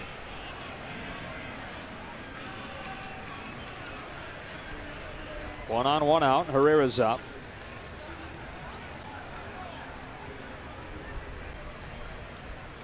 It was a pretty good sign for Darvish in that 2013 year. His first start, took a perfect game into the 9th inning. And his first start of the season, lost that perfect game with 2 outs in the 9th inning. Wow, that pitch was filthy. It's a changeup that the bottom dropped out of. Fastball can top out at 97, 98 miles an hour, and you see that changeup. Wow. You see some of these pitches later in the game, and you go, why has he waited so long to throw them? The one start he had where Dave Roberts didn't see his curveball, the slow curveball, till like the 6th or 7th inning, and it was an outing where he started slow at the beginning, but then really looked good at the end. And Dave was like, I'm going to mention that to him. You know, the media and the scrum was like, wow, that curveball at the end was really good. And Dave goes, yeah, I thought it was really good too, but I thought it took a while to get it into the game.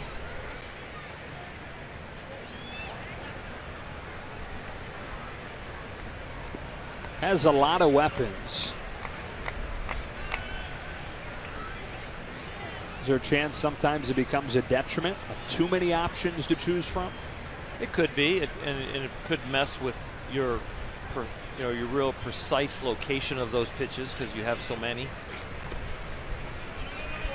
But it also can be very much a big, huge positive because we see guys who can't pitch around the order a 3rd time, a 4th time, because they're no longer a mystery. And if he can save a pitch or 2 in his back pocket that he hasn't exposed to the lineup, that's a good thing. But if it elevates his pitch count to the point where you still got those pitches in your back pocket, but you're getting removed from the game because your pitch count's too high, then you probably should have used them a little sooner maybe.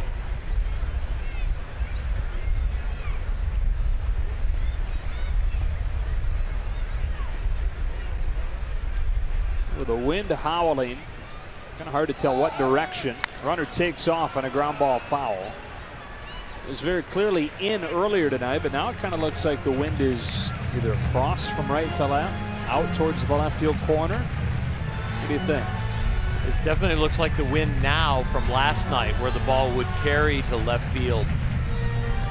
Before this inning, we were feeling it in our face and the flags were coming straight at us in the press box behind home plate. But yeah, it has definitely shifted now. A little better for the offense.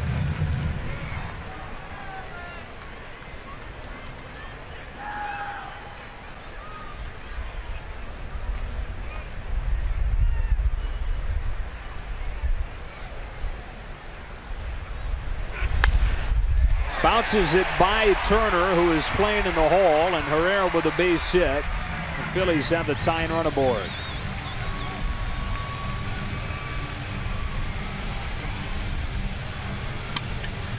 Osmani wanted to go up the ladder with the fastball, and there was an at-bat against Nick Williams where they wanted that same exact pitch, threw it low and away and got a strikeout looking, but this one gets chopped at and beats the defense.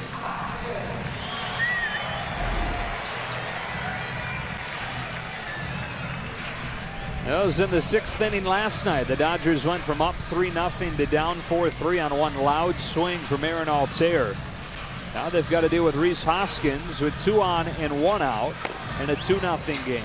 Tony Watson continues to get ready. Perhaps for Nick Williams, a left-handed hitter who's on deck.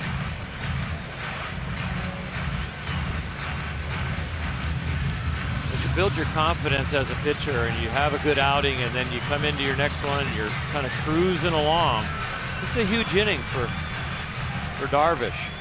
To finish it off feels a lot better than to say, well, I threw my ball pretty well, but just couldn't get it done, but I'll get it next time. Ball 1. You want to feel like you ended the outing with some dominance. Walk up the tunnel feeling good about yourself and where you're headed.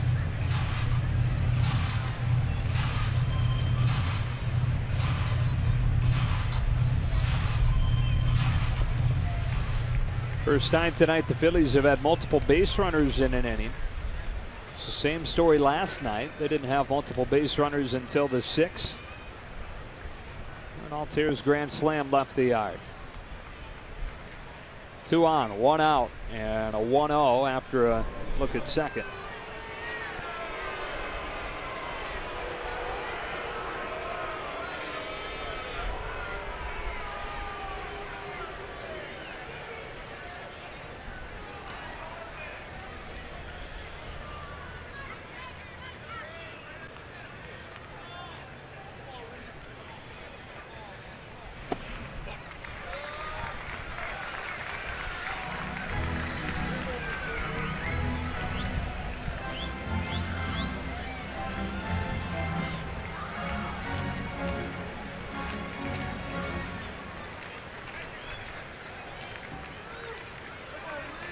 Hoskins, more home runs, more RBIs than any player in baseball since he was called up. Dangerous pitch, a 2-0. Slider for a strike.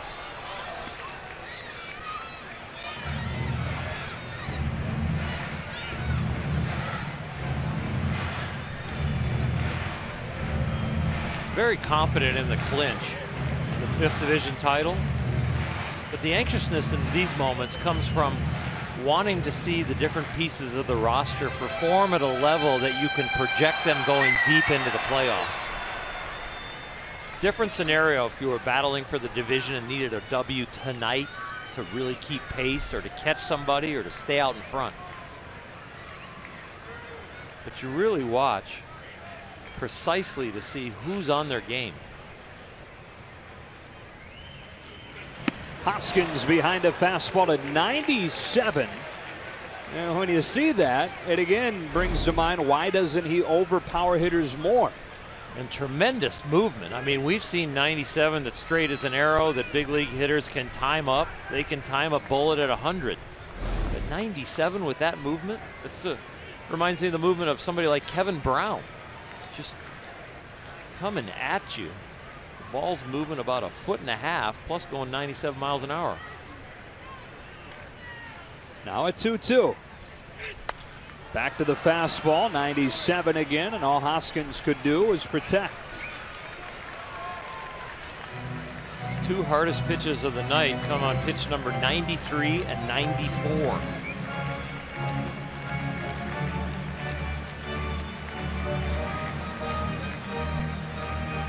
The best we've seen him attack with that fastball was his very first outing in New York. I was sitting mid to high 90s much of the way.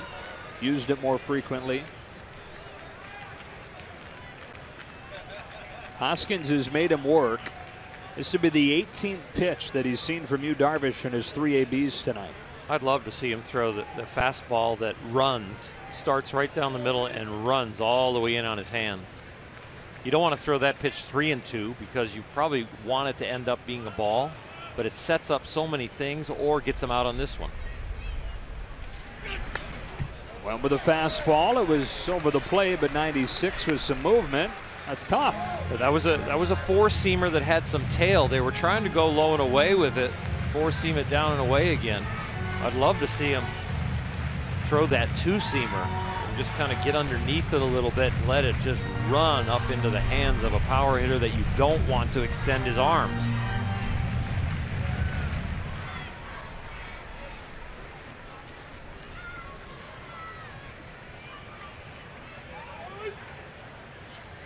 Another 2-2.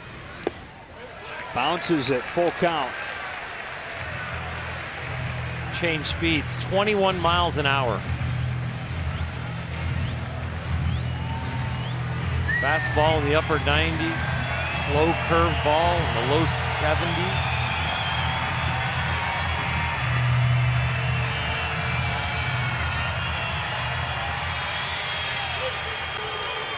I like one of the 2 speeds on either end of the spectrum, the hardest or the softest. I do not like a slider for a strike.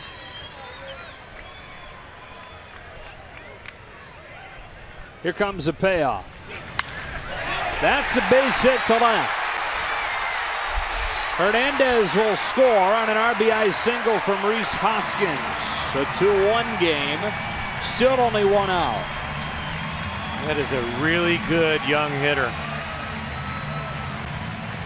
The fastball's firm, but it's down where you can handle it. You'd like it to be a little bit higher. Down there, you got time to drop the head of the bat like Hoskins does. And boy, he was all over it. A lot of tools to get him out, and you showed his best, but the kid turned it around. So Darvish unable to get out of the sixth, and it'll be up to the bullpen in a one-run game. Tony Watson into a big spot.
Dodgers baseball on Sportsnet LA is brought to you by BMW.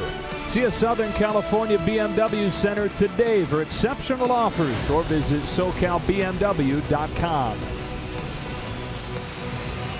Yu Darvish finished 5 1/3. The book not yet closed because the runners at first and second his responsibility. Tony Watson is in. Yu Darvish is out.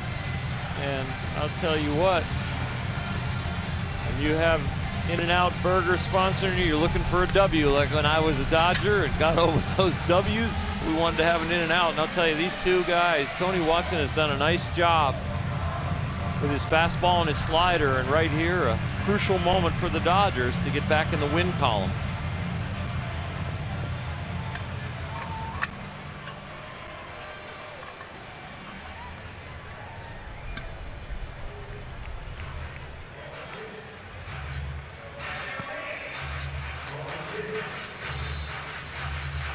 Nick Williams, the hitter. Rivera's at second and Hoskins at first after the impressive at-bat, ending in an RBI single to chase Darvish.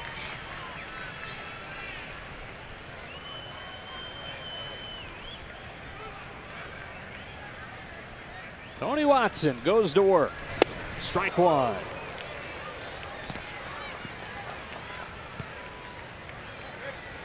Tony Watson not afraid to throw his fastball inside to lefties. Really good at locating it on both sides of the plate. The slider is not a big slider, but it seems bigger to the hitter when you can establish that fastball in.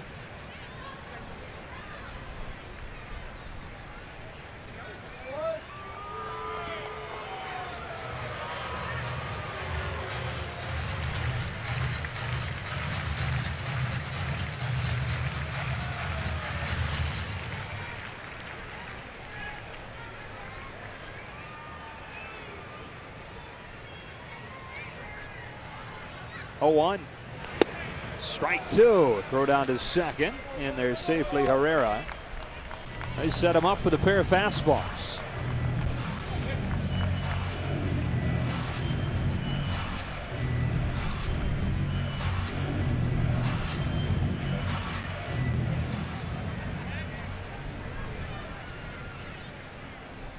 Just love it when that bullpen gate opens and you're a manager and a pitching coach. You bring somebody in and they come in and start throwing strikes.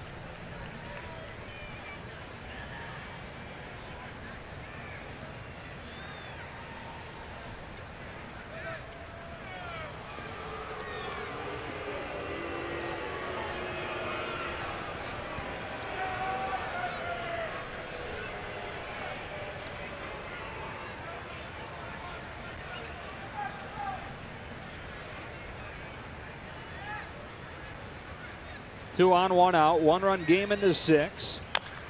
And a Baltimore chop along first. Bellinger's got it. Feeding Utley late. Bases loaded.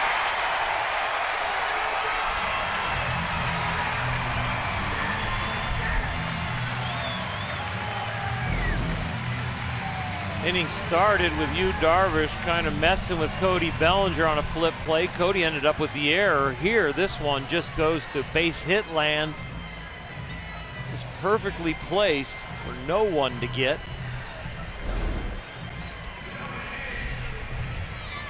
And so now with the bases loaded, it's the guy that last night hit a grand slam, Aaron Altair.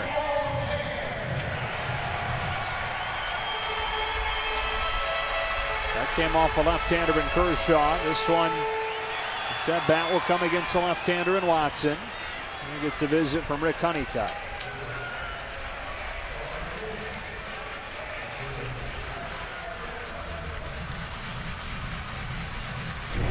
A high slider that Clayton wishes he could have back, trying to really go and back foot it.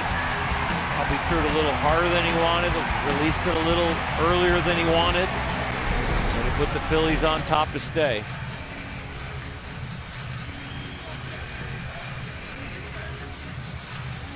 "26 years old, 3rd year with Major League time, and a guy that started this season as their 4th outfielder is now a huge part of their future. As Herrera at 3rd, Hoskins at 2nd, and Williams at 1st.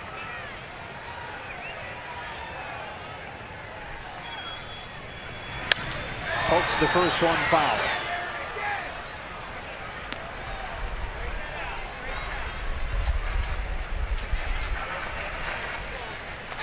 Hit only 195 a year ago. He's battling through a wrist injury that he suffered during spring training, so was never quite right. But healthy this year and performing. On an 0-1, he swings and misses, strike 2.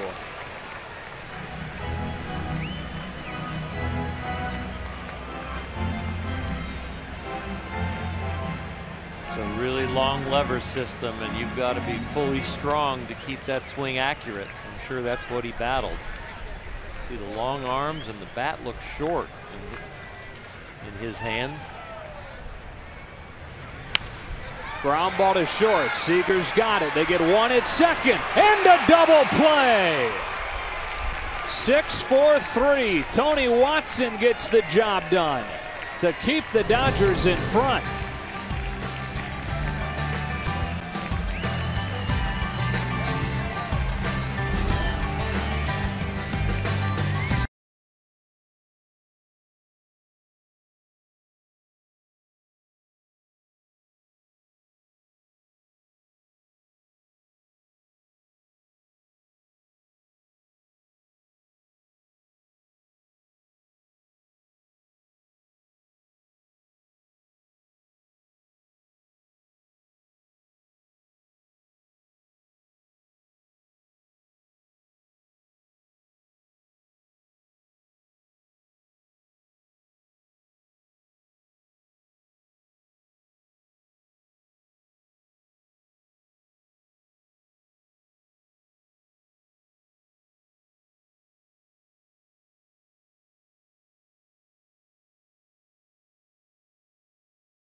Blue host the Giants on Saturday, September 23rd for the Grand Fiesta.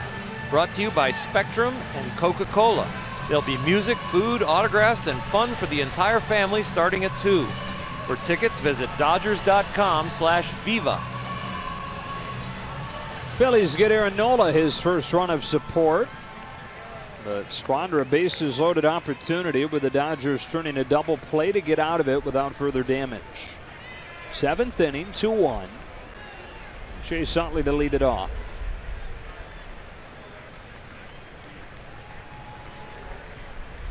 Chase looking for his first hit of the series. Line to left center field and caught by Altair. 1 pitch, 1 out.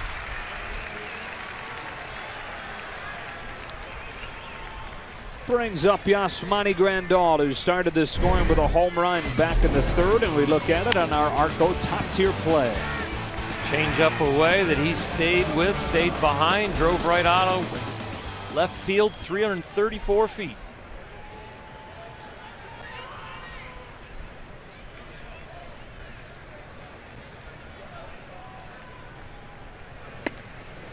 Takes ball 1.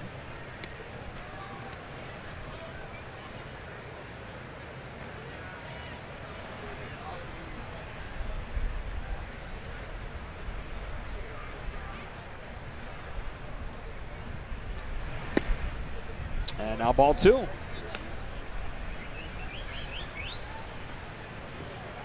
Pedro Baez, it appears, for the 7th.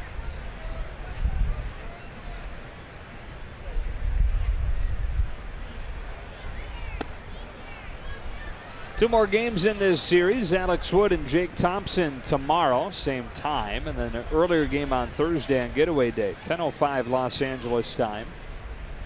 Kenta Maeda, Mark Leiter Jr.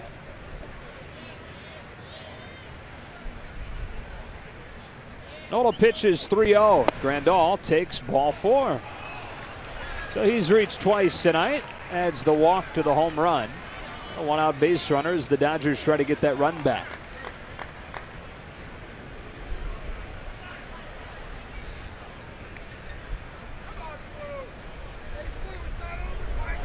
Adam Morgan.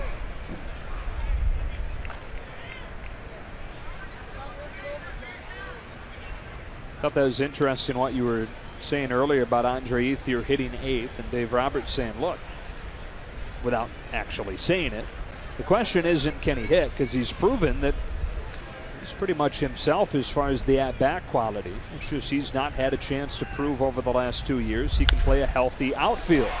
Rips a base hit into right. Grandal hangs on at second on a 1-out single from Andre Ethier. I think they want to see that he can be an average left fielder with the health and the range and the arm. And he has not mistracked the ball out there whenever he's had an opportunity in left field, and here really got one today that looked real good going to the wall, had to run over his shoulder to his left and track the ball very nicely. And of course the at-bats are looking good. Good chance here for Alex Verdugo.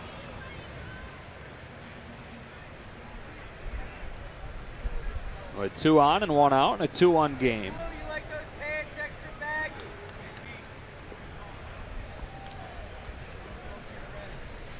They're going to deliver the scouting report on the rookie.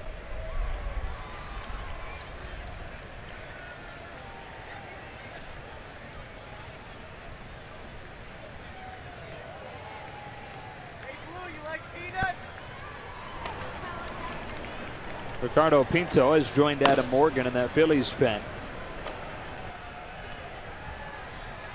Nola's had a very nice outing here. Finally got 1 run of support, but has struck out a few Dodgers, kept the ball on the ground here in this infield other than the walk. He's got a very bright future.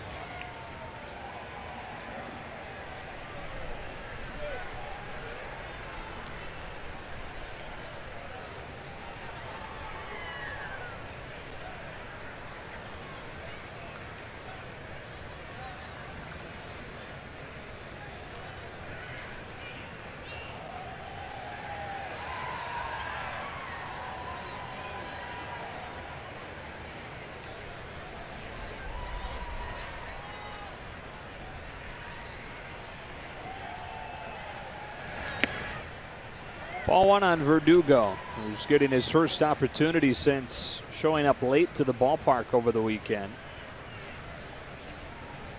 Dave Roberts having a heart-to-heart with him, explaining that it can't happen again.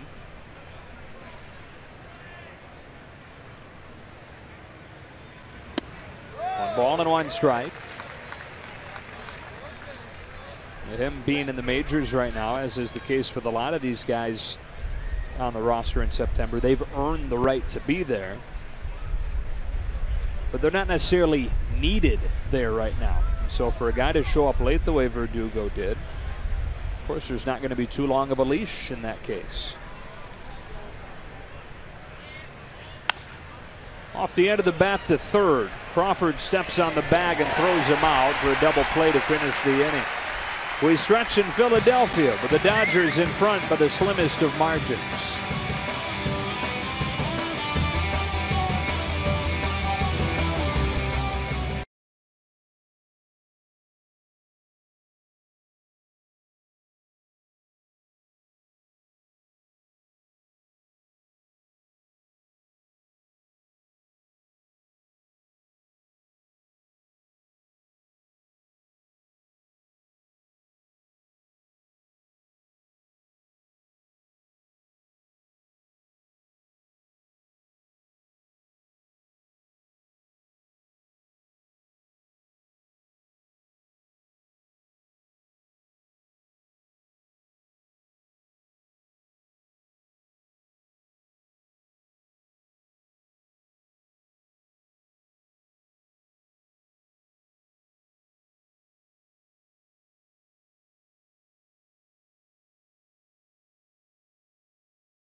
Summary brought to you by your Southern California GMC dealers. Now Smonty Grandal breaking a scoreless tie in the third with his 20th home run of the season. Curtis Granderson doubled that lead with a double off of the wall that brought home Cody Bellinger all the way from first. And so it was 2-0, supporting Yu Darvish, who was clean through 5, but on to the 6th the game went for the second night in a row. The Phillies able to crack through in the 6th inning. It was pretty sharp prior to that, though, with the 7 Ks. He handed the ball off to Tony Watson. He got Aaron Altair to bounce into a 6-4-3 double play with the bases loaded to end that inning. So we go to the bottom of the 7th in this one with the Dodgers in front 2-1 and Pedro Baez ready to pitch. Pedro used to pitching here later in the game, but usually against the middle of the order. Dave Roberts giving him a little weaker section here with 7, 8, 9 coming up, trying to get his confidence back, get him back on the beam. Been one of the most effective relievers in the National League for most of the season, but kind of hit the skids lately. And very important for the Dodgers for Pedro to start throwing the ball well here at the very end of the season. A couple things working for him. Bottom of the order, and the wind is now blowing straight in. J.P. Crawford looks at a strike.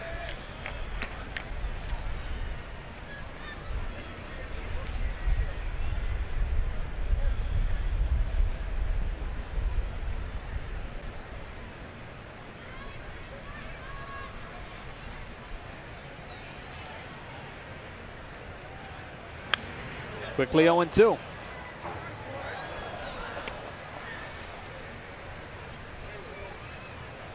One of the things that's most important about these final couple weeks is the Dodgers regaining confidence in Pedro Baez. Pedro Baez regaining confidence in himself. On 3 days rest here tonight. 22 pitches in his last outing. He went an inning to throw those 22. He had a couple of walks and a strikeout. And those walks are what mystify the Dodgers because his command has been good all year. And we talked about those 4 days off before the first playoff game after the season ends. Real important for relievers' confidence to be coming off a good outing, not to sit around that long and all of a sudden you haven't pitched in 4 days, 5 days, and you're entering one of the biggest games of your life and you haven't been on the mound, and the last time you're on the mound it was a regular season game, you didn't do well, and now you're in a pressure-packed moment in game 1 of a playoff series. You'd be thinking real hard about getting every reliever up the tunnel in their last outing, feeling good about themselves.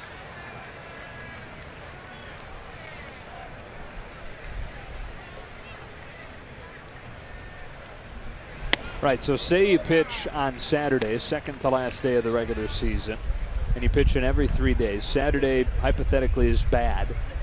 Your previous outing was good. That'd be Wednesday. Okay. But when you pitch for the first time in the playoffs, if it's game 1, it's been 9 days since you've had any success. Exactly.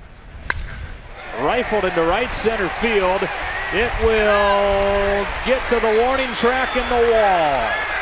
Crawford on his way to third with the triple.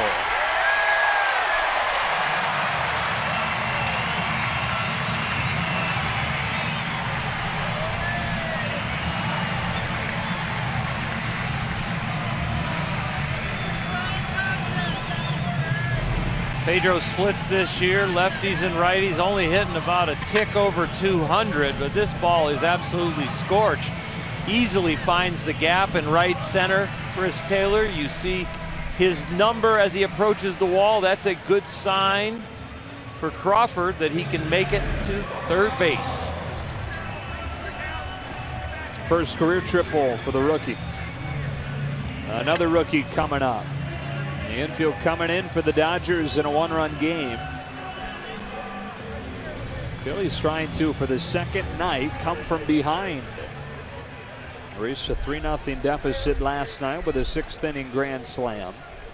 Tonight they got 1 in the 6th and have the leadoff man 90 feet away here in the 7th.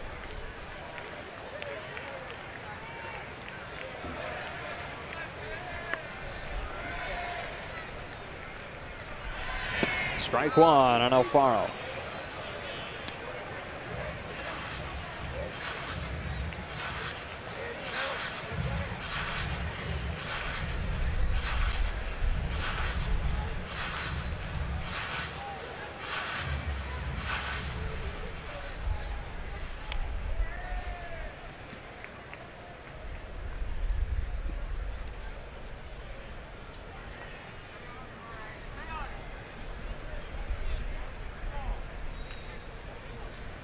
Strike 2, back-to-back fastballs.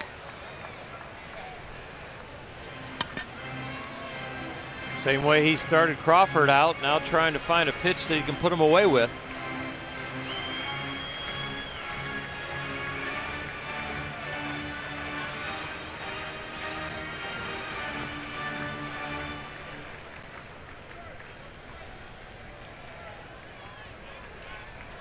Tying run at third, nobody out, 7th inning. Baez looking for a strikeout. Alfaro just trying to get it in play.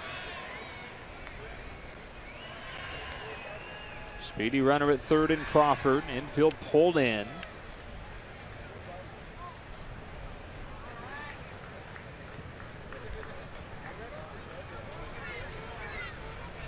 Here comes an 0-2. Fouled off.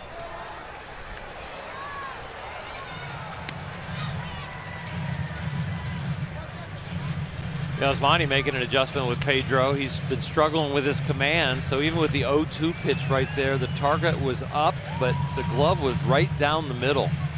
Pretty much playing Pedro's spray pattern of late, which has been wild to the arm side.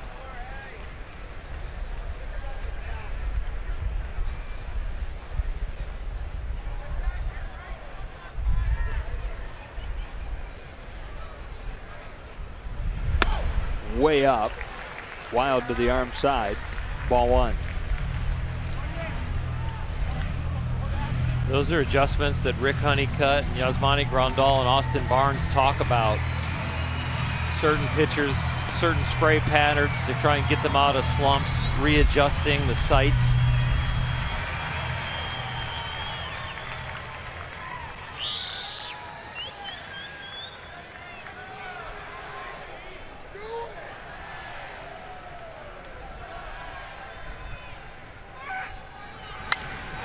Fouled off.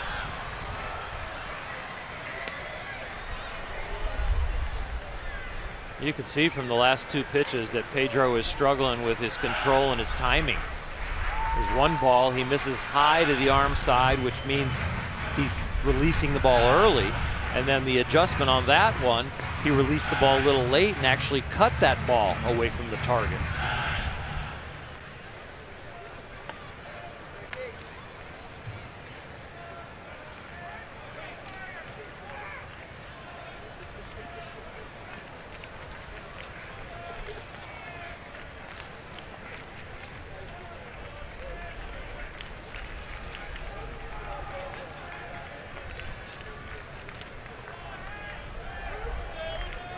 Another 1-2. Drills him on the wrist.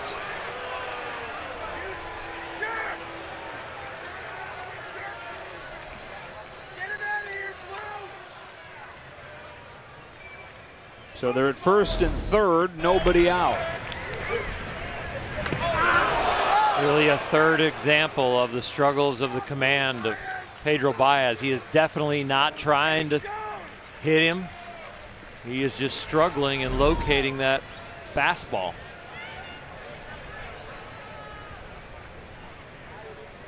Well, you hate to see him pointing to that part of his hand where all those tiny bones are.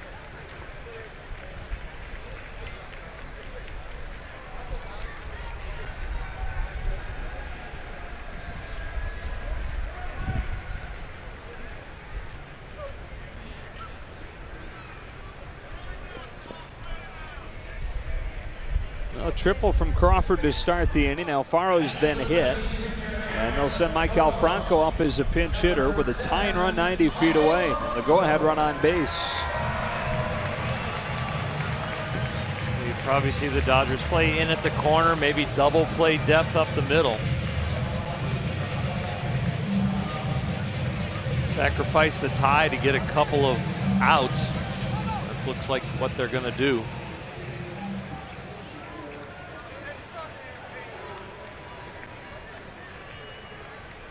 So this is pinch hitting for Aaron Nola and signals the end of his night officially. The 2 runs over 7 innings. Phillies now trying to get him off of the hook.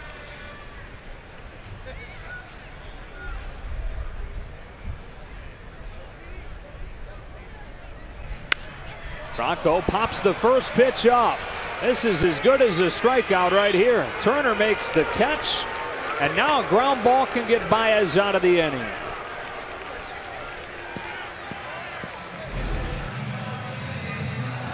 A huge boost in confidence. That's the fastball he was looking for the last 3 pitches prior to that one. Finally hit the target where he wants it. It's a tough double play candidate in Hernandez. You're almost looking for another pop-up or a strikeout. He hits it on the ground. It's going to be hard to turn 2. We saw him beat out an infield single last night. Not a guy that strikes out much. So Baez far from out of the fire, but a step closer with a pop-up from Franco that draws some boos from some of the notoriously tough Phillies fans. Notoriously tough Philadelphia fans, I should say. It's not just the Phillies. Franco's been disappointing after that huge rookie season 2 years ago. 2-1 in the 7th. First and third with 1 out. Baez to the leadoff man, Cesar Hernandez. Fastball just misses.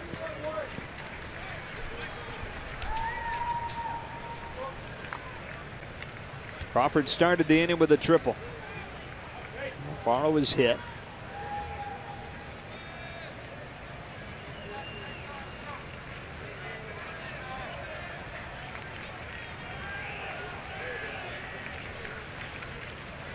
Now the 1-0.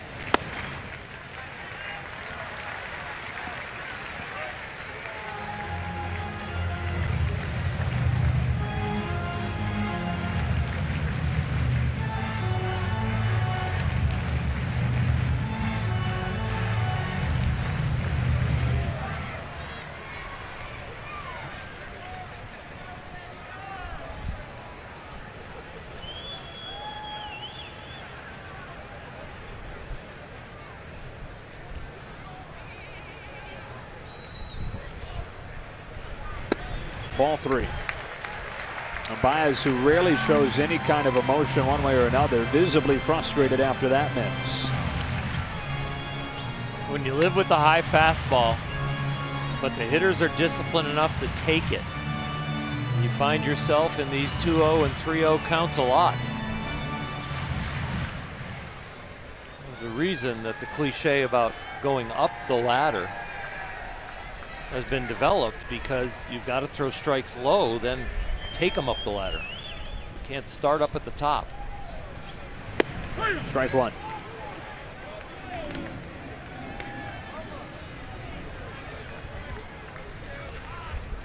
While a walk would set up a force everywhere, it would also put the go-ahead run in scoring position. With Freddie Galvis due next, a one-run game here in the 7th. Dodgers trying to drop that magic number to 2.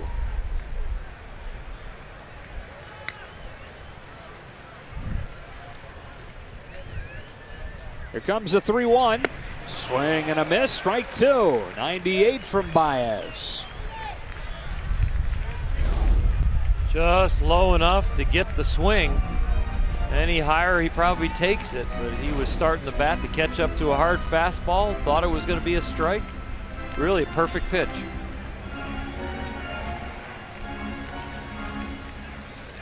Pedro's got to think about just repeating that pitch. Don't let the anxiety of trying to pitch through this slump make you overthrow and lose it wild high again to the arm side.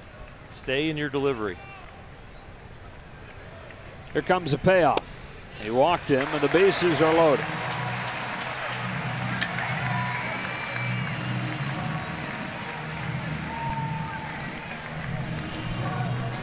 It's Tony Cingrani.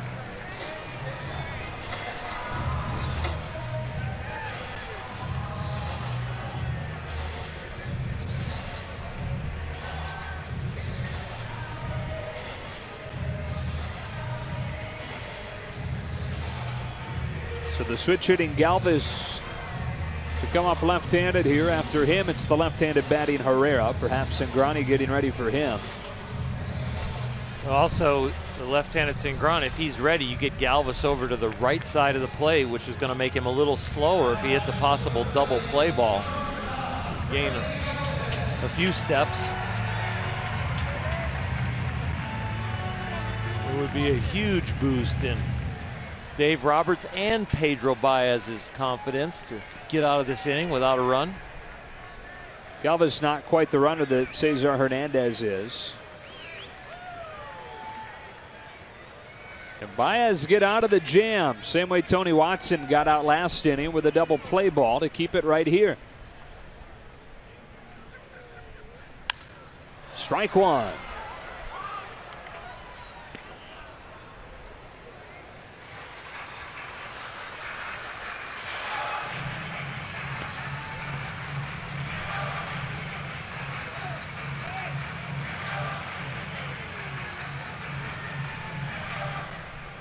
Pedro has not thrown one changeup or one slider. It has been all fastballs.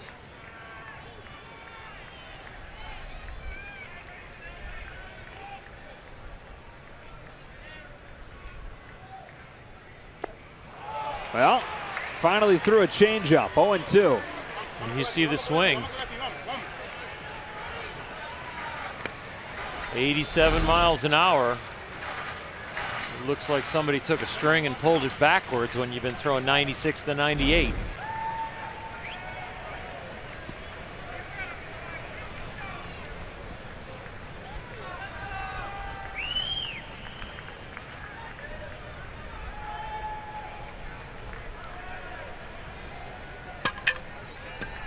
Loaded up in the 7th. Baez ready for an 0-2.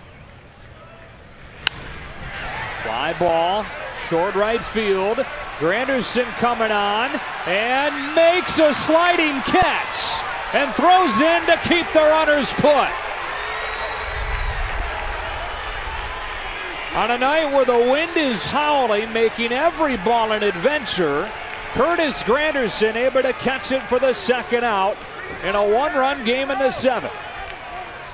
As Curtis Granderson approaches this ball, when he jumps into his slide, J.P. Crawford breaks off of third base, relieving himself from being able to tag and go. So he ends up 20 feet down the line. So when Granderson catches the ball, watch him. He scoots down. Now he's in no man's land because Granderson catches the ball. There's no tag.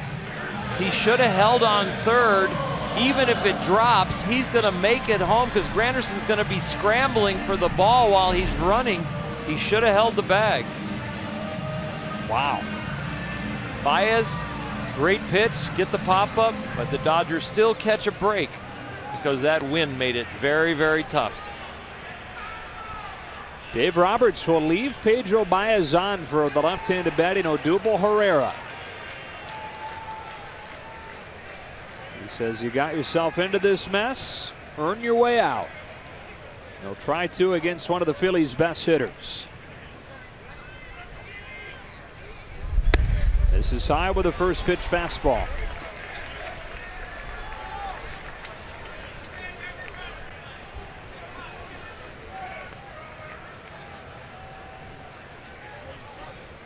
He pulled the trigger on a 0-1 changeup. I'd love to see him pull the trigger right here.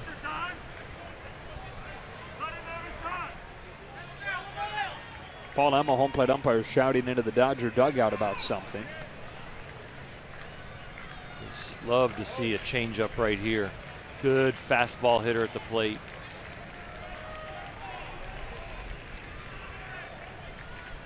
Set for the 1-0. Ball 2. It is worth mentioning as we talk about the decision to leave Baez in. Herrera's a reverse splits guy. His left-handers better than he does righties.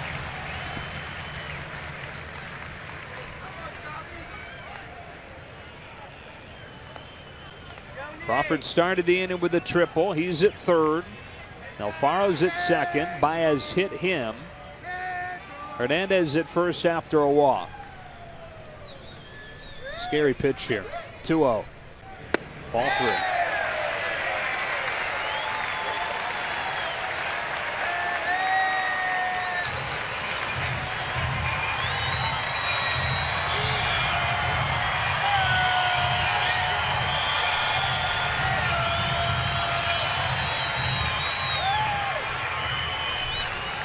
Missed arm side high with 3 pitches. I'd love to see Yasmani call a fastball in just to get him out front.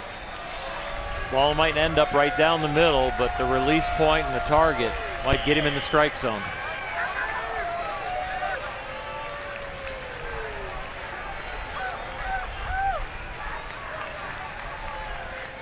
Three 3-0 on Herrera with nowhere to put him.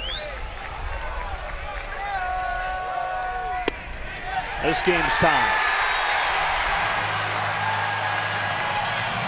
Pedro Baez with a 4-pitch walk to Odubel Herrera, and it's 2-2 in the 7th.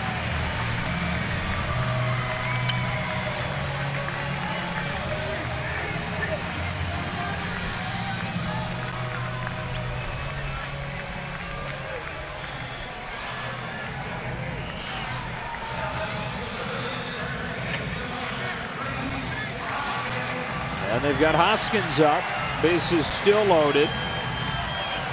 He knocked in their first run last inning.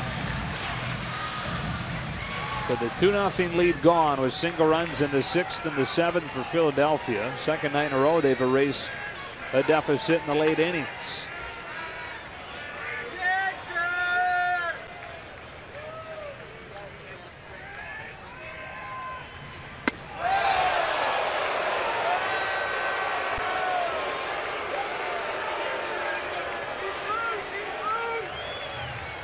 Sometimes you get out there and all of a sudden it becomes a mental block. You don't want to get the ball close to the bat. You're so worried about giving up a hit. And in the meantime, the hitters are just building hitters counts or walks.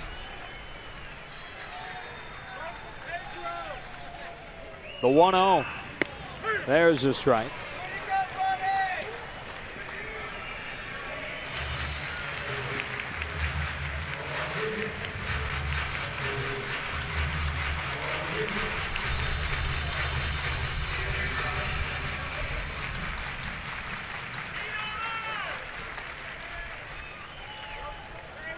Tied up in the 7th. Bases loaded, 2 gone, and a 1-1 pitch. Rides in on Hoskins for ball 2. Another thing Hoskins has proved is that he's not going to chase. Baez struggling to find the zone. That's a dangerous combination with the bases loaded in a tie game. Hoskins' last at bat had a big-time battle with Yu Darvish. Ended up hitting a very firm low and in fastball for a base hit to left. Ball 3.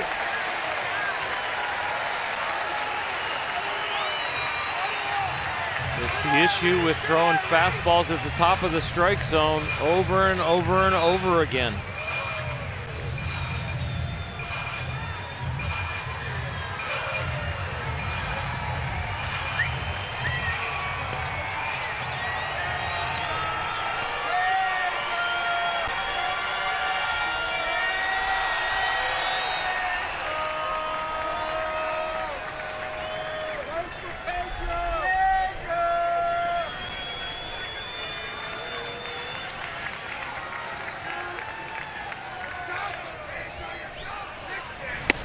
That's a strike, 3-2. Don't throw it any better, just repeat it. You go for more, you get less. Just 1 hit in the inning. 2 walks and a hit batsman. Runners will be off and moving with his 3-2 pitch. Fouled off. Hoskins probably swung at ball 4. So really new life for both sides. One of the benefits of throwing above 95 miles an hour is sometimes the hitters will chase in counts where they need to protect. And Pedro put that benefit to good use right here. Against a guy who's not done that too often.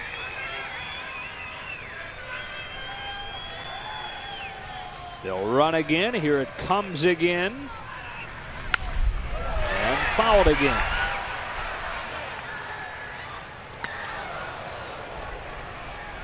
Small steps. 3-2. Get a foul ball. Next pitch, come back, throw a strike. Get a foul ball. Get on the mound and keep that same rhythm.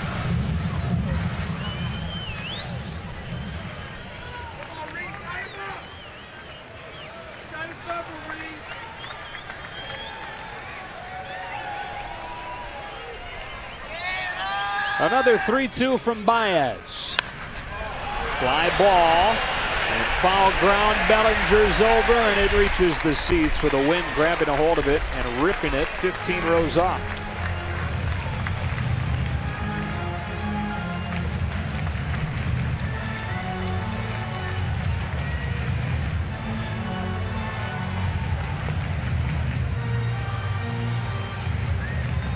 Ninth pitch of the at-bat coming here. And in an inning that started with a triple from Crawford, Baez then hit Alfaro, got Franco to pop out with runners at the corners. Hernandez walked to load him up. Sliding play from Granderson in right for the second out. Bases loaded walk, tied it. And now a 3-2 with the bases still loaded. Another foul ball.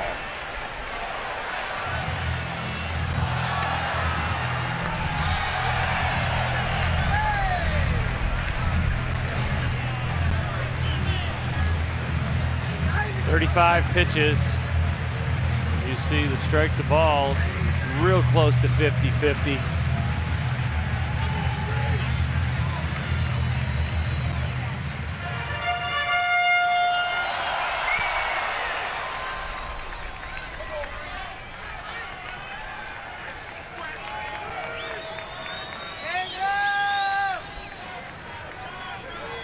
Another 3-2. Bang to left center field, and it goes all the way to the wall. Rhys Hoskins has unloaded the bases and broken the tie. It's 5-2 Philadelphia.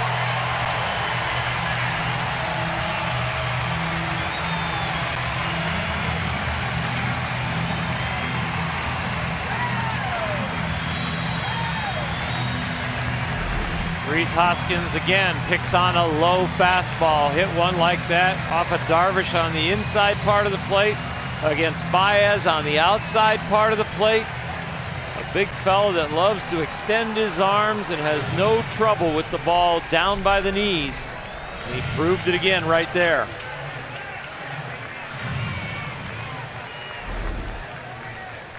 That does it for Baez.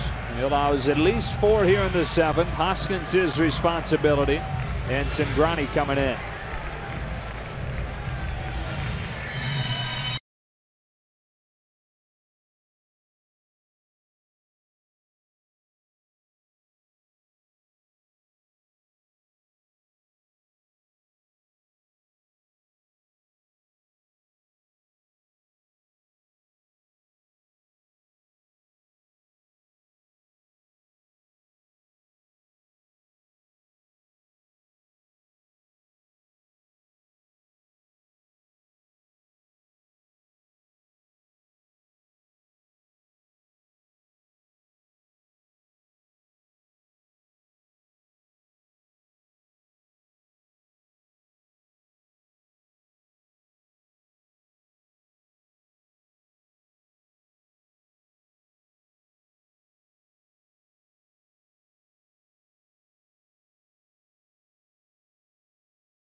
Get 4 against Baez and now lead 5-2. Well, Tony just on to get the 3rd out of this inning and get the Dodgers in the dugout. They've been out there on the field a while, giving up the 4 spot. Cingrani probably a little frustrated that Dave Roberts didn't call on him a little earlier to help out his new teammate Pedro Baez out of that jam, but I think Dave really electing to see what Pedro has and to try and get him back on the beam. But in this outing tonight, it did not happen.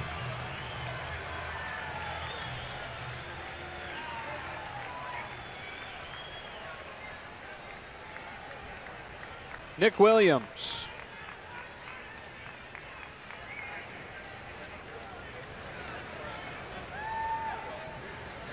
Boy, how impressive has Rhys Hoskins been? That was a 10-pitch at-bat. He's been very impressive. The eye that we started to see yesterday in person, the power, and then the 2 battles there, Pedro Baez and Yu Darvish, the at-bat before.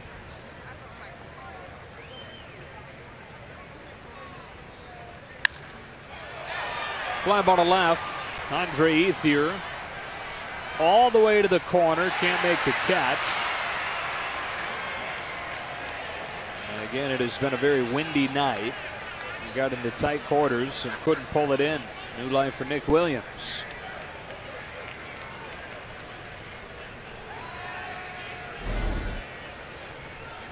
Been an adventure for all the outfielders here tonight. This one right there. Feeling for the warning track in your feet, feeling for the wall as you get closer to it. Just a little hesitant there, trying to time it up.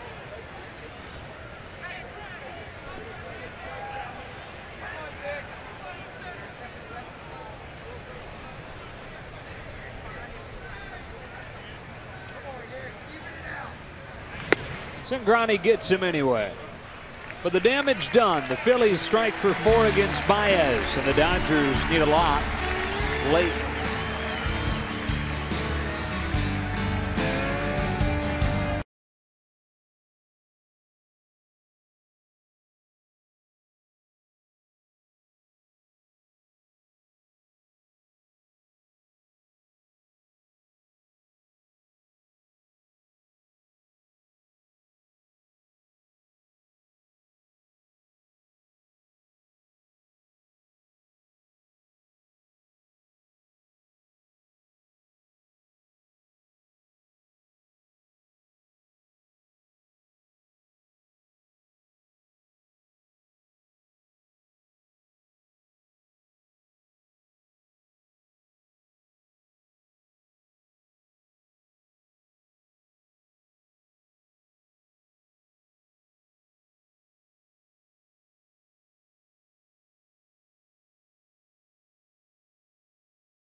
Dodgers baseball on Sportsnet LA is brought to you by the LA County Fair. The Do Your Dare at the LA County Fair, now through Sunday, September 24th at the Fairplex in Pomona. Buy tickets at lacountyfair.com today. Second night in a row, the Dodgers see this man, Luis Garcia. He began his pro career in the Dodge organization, and then spent some time in independent ball before he latched down with the Phillies. Fastball that can touch 98, 99 miles an hour. See if he has it in back-to-back nights. Top of the order for the Dodgers, Chris Taylor taking ball 1.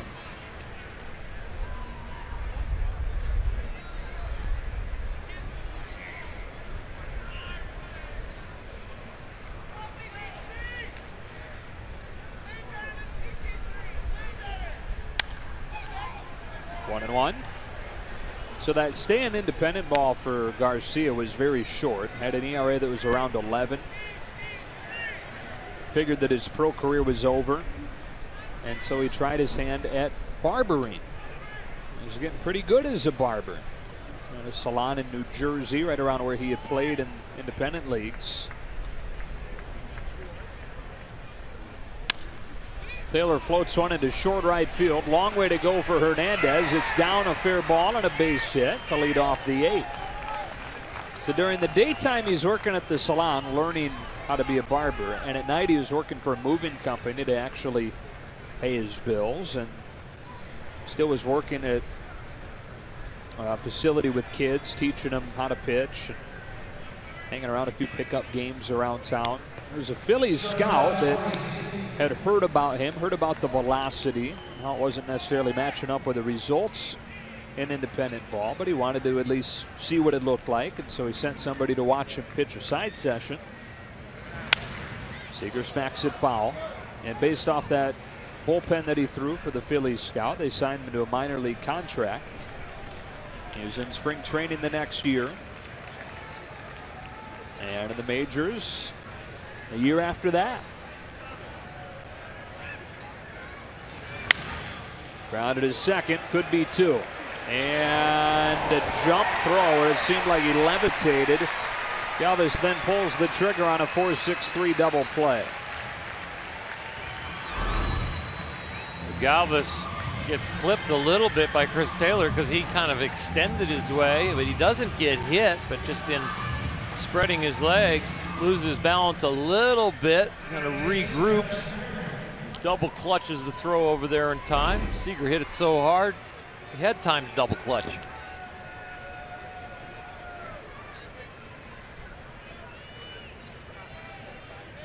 So they're wiped clean. 2 gone, Justin Turner.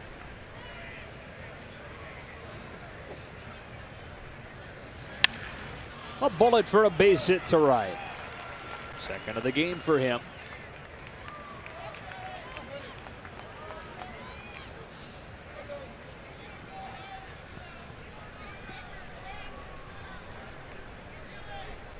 And here's Bellinger.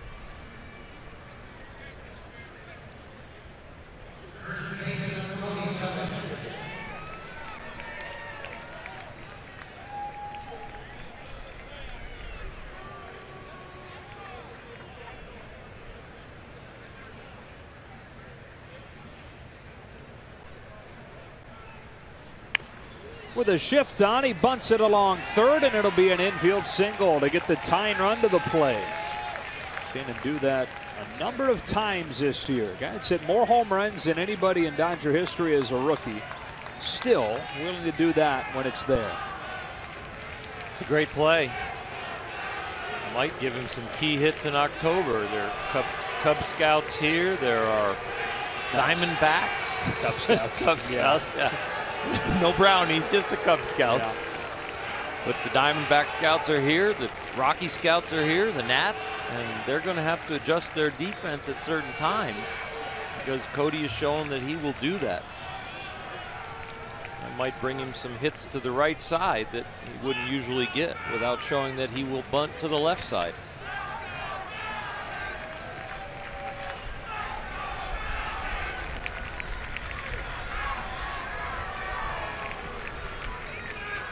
But Curtis Granderson, who hit a home run last night, has looked good tonight.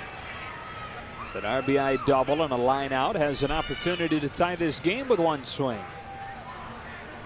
Although that wind continues to howl in from center.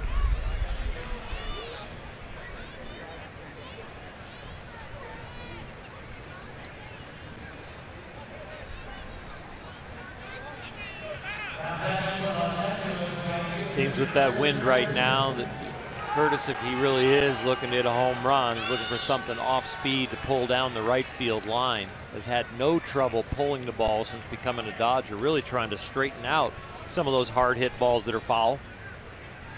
2 on, 2 out. Fly ball to deep center field, but the wind knocks it down, and Herrera makes the catch. Right into the teeth of the wind to finish the Dodgers in the 8th.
Dodgers play host to the dreaded Giants beginning at 7:10. Stay after the game to enjoy Friday night fireworks presented by Denny's. The Pyro Mix will be set to Tommy Lasorda's favorite hits in celebration of his 90th birthday.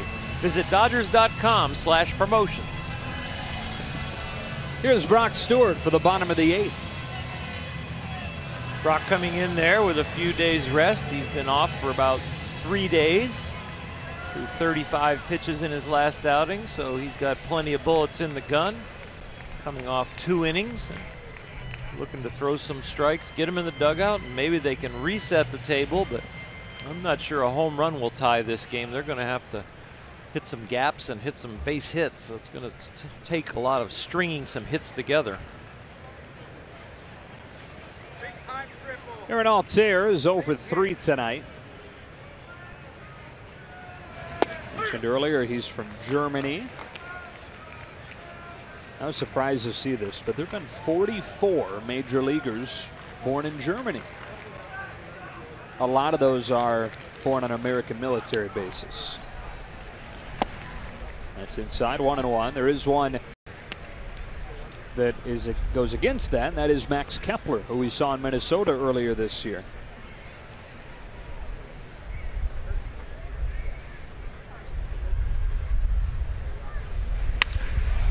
A missile to left. Ethier turns and gone. Altair's second home run of the series opens the lead to 4.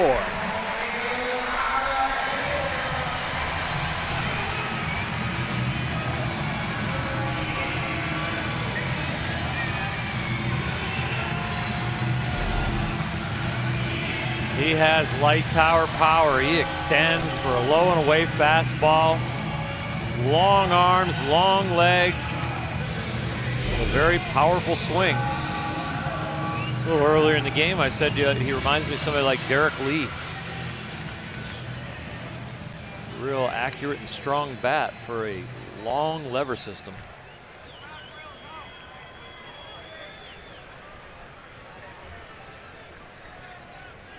J.P. Crawford started last inning with a triple, scored the tying run.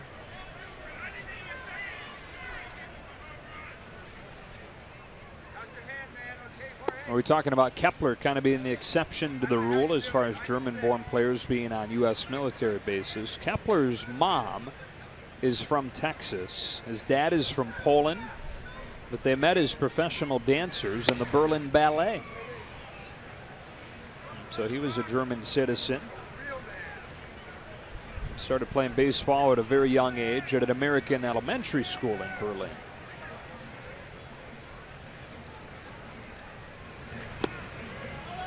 Three 3-0 on Crawford.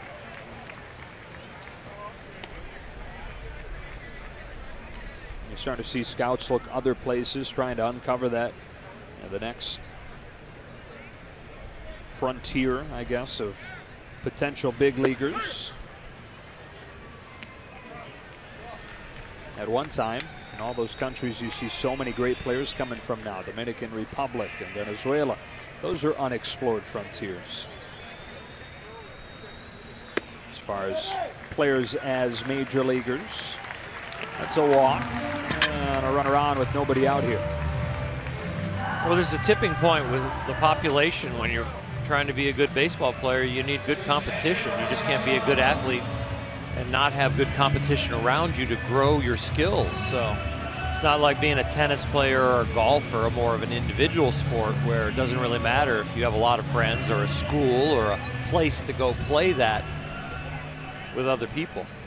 But the population is growing around the world in a lot of different places where the competition is getting better at the youth level, and all of a sudden we're going to have more big leaguers from these what would be considered remote baseball places. Alfaro is a pretty good example. Catcher is up there right now. He's from Colombia, which is not necessarily a huge baseball country, but becoming more and more of one. It's more of a soccer nation.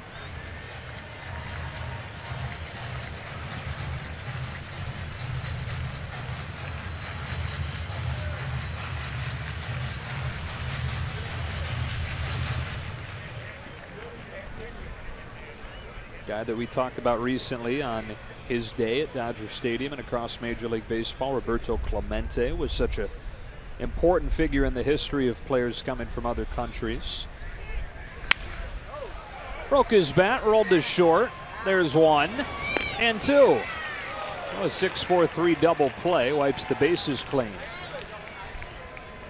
Brock Stewart made an outstanding pitch, and when he hears the bat shatter, he probably thinks, I can't get 2, but with a catcher running and an outstanding infield behind you, Corey Seager and Chase Utley still turn 2. Hyun-Soo Kim to bat here with the bases empty and 2 out. In a lot of ways, Roberto Clemente was to Latin American players what Jackie Robinson was to African American players, knocking down that barrier to the majors. Was not as distinct as Jackie in that Jackie was the very first, but one of the early prominent Latin American players, and everything that he did off of the field.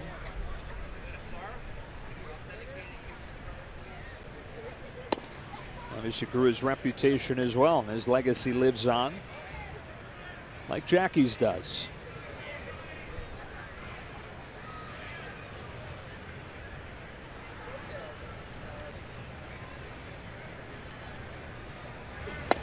Two and 1 on Kim.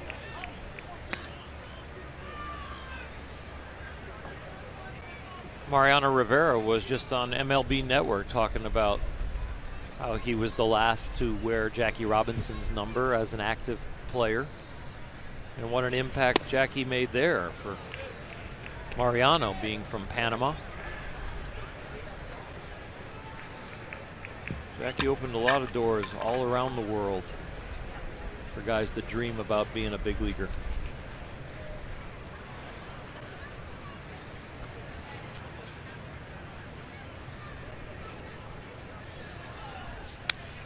I mean, just look at this inning alone for the Phillies. They send up a guy from Germany, then a guy from Southern California, then a guy from Colombia, and now a guy from South Korea.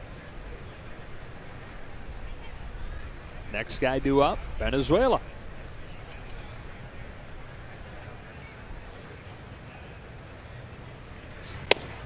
Stewart strikes him out, and the inning is over. But Aaron Altair hits his second home run in as many nights in this series, and after 8, all Phillies.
Against Yu Darvish, 4 against Pedro Baez, 1 against Brock Stewart, and a 4-run lead for Hector Neris to try and hold on to. He came in yesterday, only took him 19 pitches to throw his inning, and has pitched well against the Dodgers. We've seen that, and with no day's rest, we'll see if he has the same stuff. Did you forget about the 3 home run game already? No. Just glass half full right now. I just think about the last outing and momentum. But you're right. Yeah. I would never forget that game. Probably never will. Probably never will. No. Utley, Grandal, Ethier, the due-ups here in the 9th for the Dodgers.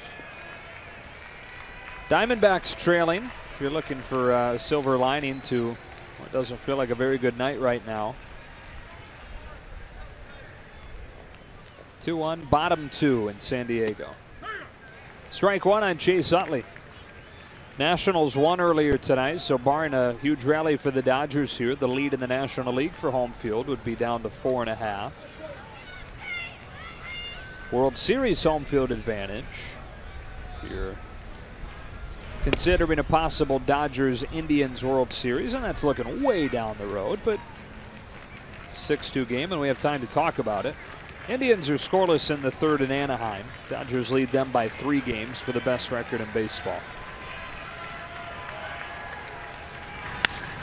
Utley hits one into the right center field gap to start the inning. It's cut off by Williams, and Chase Utley has his first hit of this series.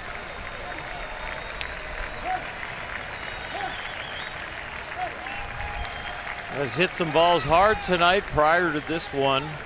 Those others were line drives that were slightly up that the wind knocked down, let outfielders get underneath. But this one, Chase hits low enough to find some outfield grass.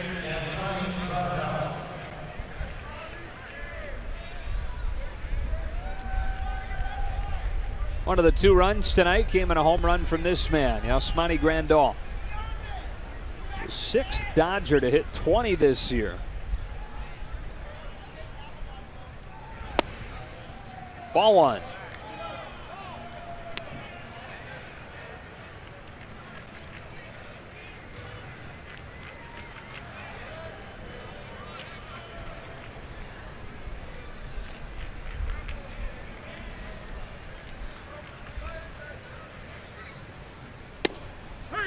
Strike 1.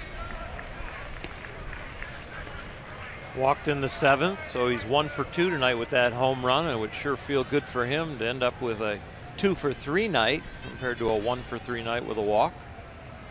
Also bring another guy to the plate, getting a little closer to the tying run.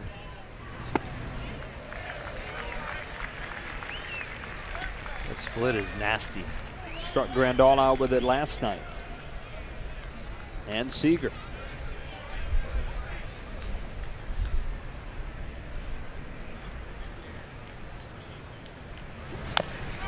Grandal able to get a piece of it here. For those of you that weren't watching last night, the white hat of Neris is all the rosin bag that he uses, and he doesn't have to go down and reach down to get it. The Dodgers had him checked last night. The umpires cleared the hat, so they are not negligent in checking it again tonight. Grandal doing a nice job to protect a couple of those splitters. Still 1-2. I feel good for Yasmani experiencing some success at the plate tonight. It had been a while. And all the while he's watching Austin Barnes take off and take playing time from him. Not to say this will reverse that, but it is a step in the right direction for him when there hadn't been many of those lately. Harris with another 1-2. Crushed to right center field. Does the wind knock this one down as well? It does. I mean, that ball is absolutely destroyed and winds up being a flyout on the edge of the warning track. He killed it. It will help his confidence, but it is painful to run back to the bench with an out after hitting a ball this hard. Those bullpens out there they're stacked. Philly bullpen on the bottom, Dodger bullpen on top. I think that ball with no wind reaches the Dodger bullpen.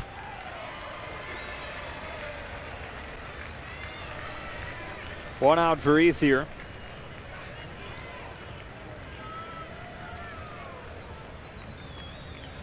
You know, it was the other way around when the park opened. The Phillies bullpen was up on top.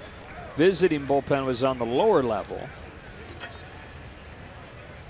And the teams decided to switch soon after they opened the park. Well, the Phillies decided to switch. Yeah. 0-2. But they forgot to switch the phone lines when they first did it. Oh, funny. So the home dugout connected to the visiting bullpen and vice versa, and they had to use hand signals that first night.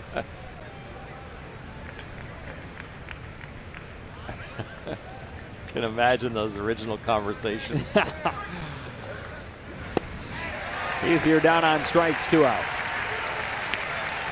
Get Baez up. Who? Yeah. Who is this? All right, give me a pepperoni pizza then, if I got the wrong number. Billy Wagner, the longtime Phillies closer, was the guy that requested they switch it. So instead of having the fans right on top of you as the Phillies, they put the visiting team up there. The Phillies down in a little more private, cozier spot. Barnes pinch hitting with a man on and 2 out in the 9th inning and taking a strike. So the Dodgers will watch the Diamondbacks, see if that magic number will again drop by 1. If it does, it could technically clinch tomorrow with a win and another Diamondbacks loss in that case. Herrera settles under it, and the Phillies score 6 runs in the late innings and turn it into a blowout. 6-2 the final score, and they've taken the first 2 games of this set. The second night in a row that it started off in a very positive note. Starting pitchers getting outs, offense getting them some support, but could not be finished off, and now have lost the first 2 games of this series. Lexus play of the game. Lexus player of the game, Rhys Hoskins. A couple of very impressive at-bats. Drove in a run with a base hit against Darvish, and then broke the 2-2 tie with a bases clearing double against Pedro Baez on the 10th pitch of the at-bat. Got a home run later from Aaron Altair, and that brought the game to the final score of 6-2. We'll do it again tomorrow night, 4:05 Los Angeles time for Game 3. Alex Wood for the Dodgers. For Earl Hershiser, Alana Rizzo, and the rest of our crew, Joe Davis saying so long from Philadelphia. Access Sportsnet, brought to you by your Southern California Nissan dealers, starts now.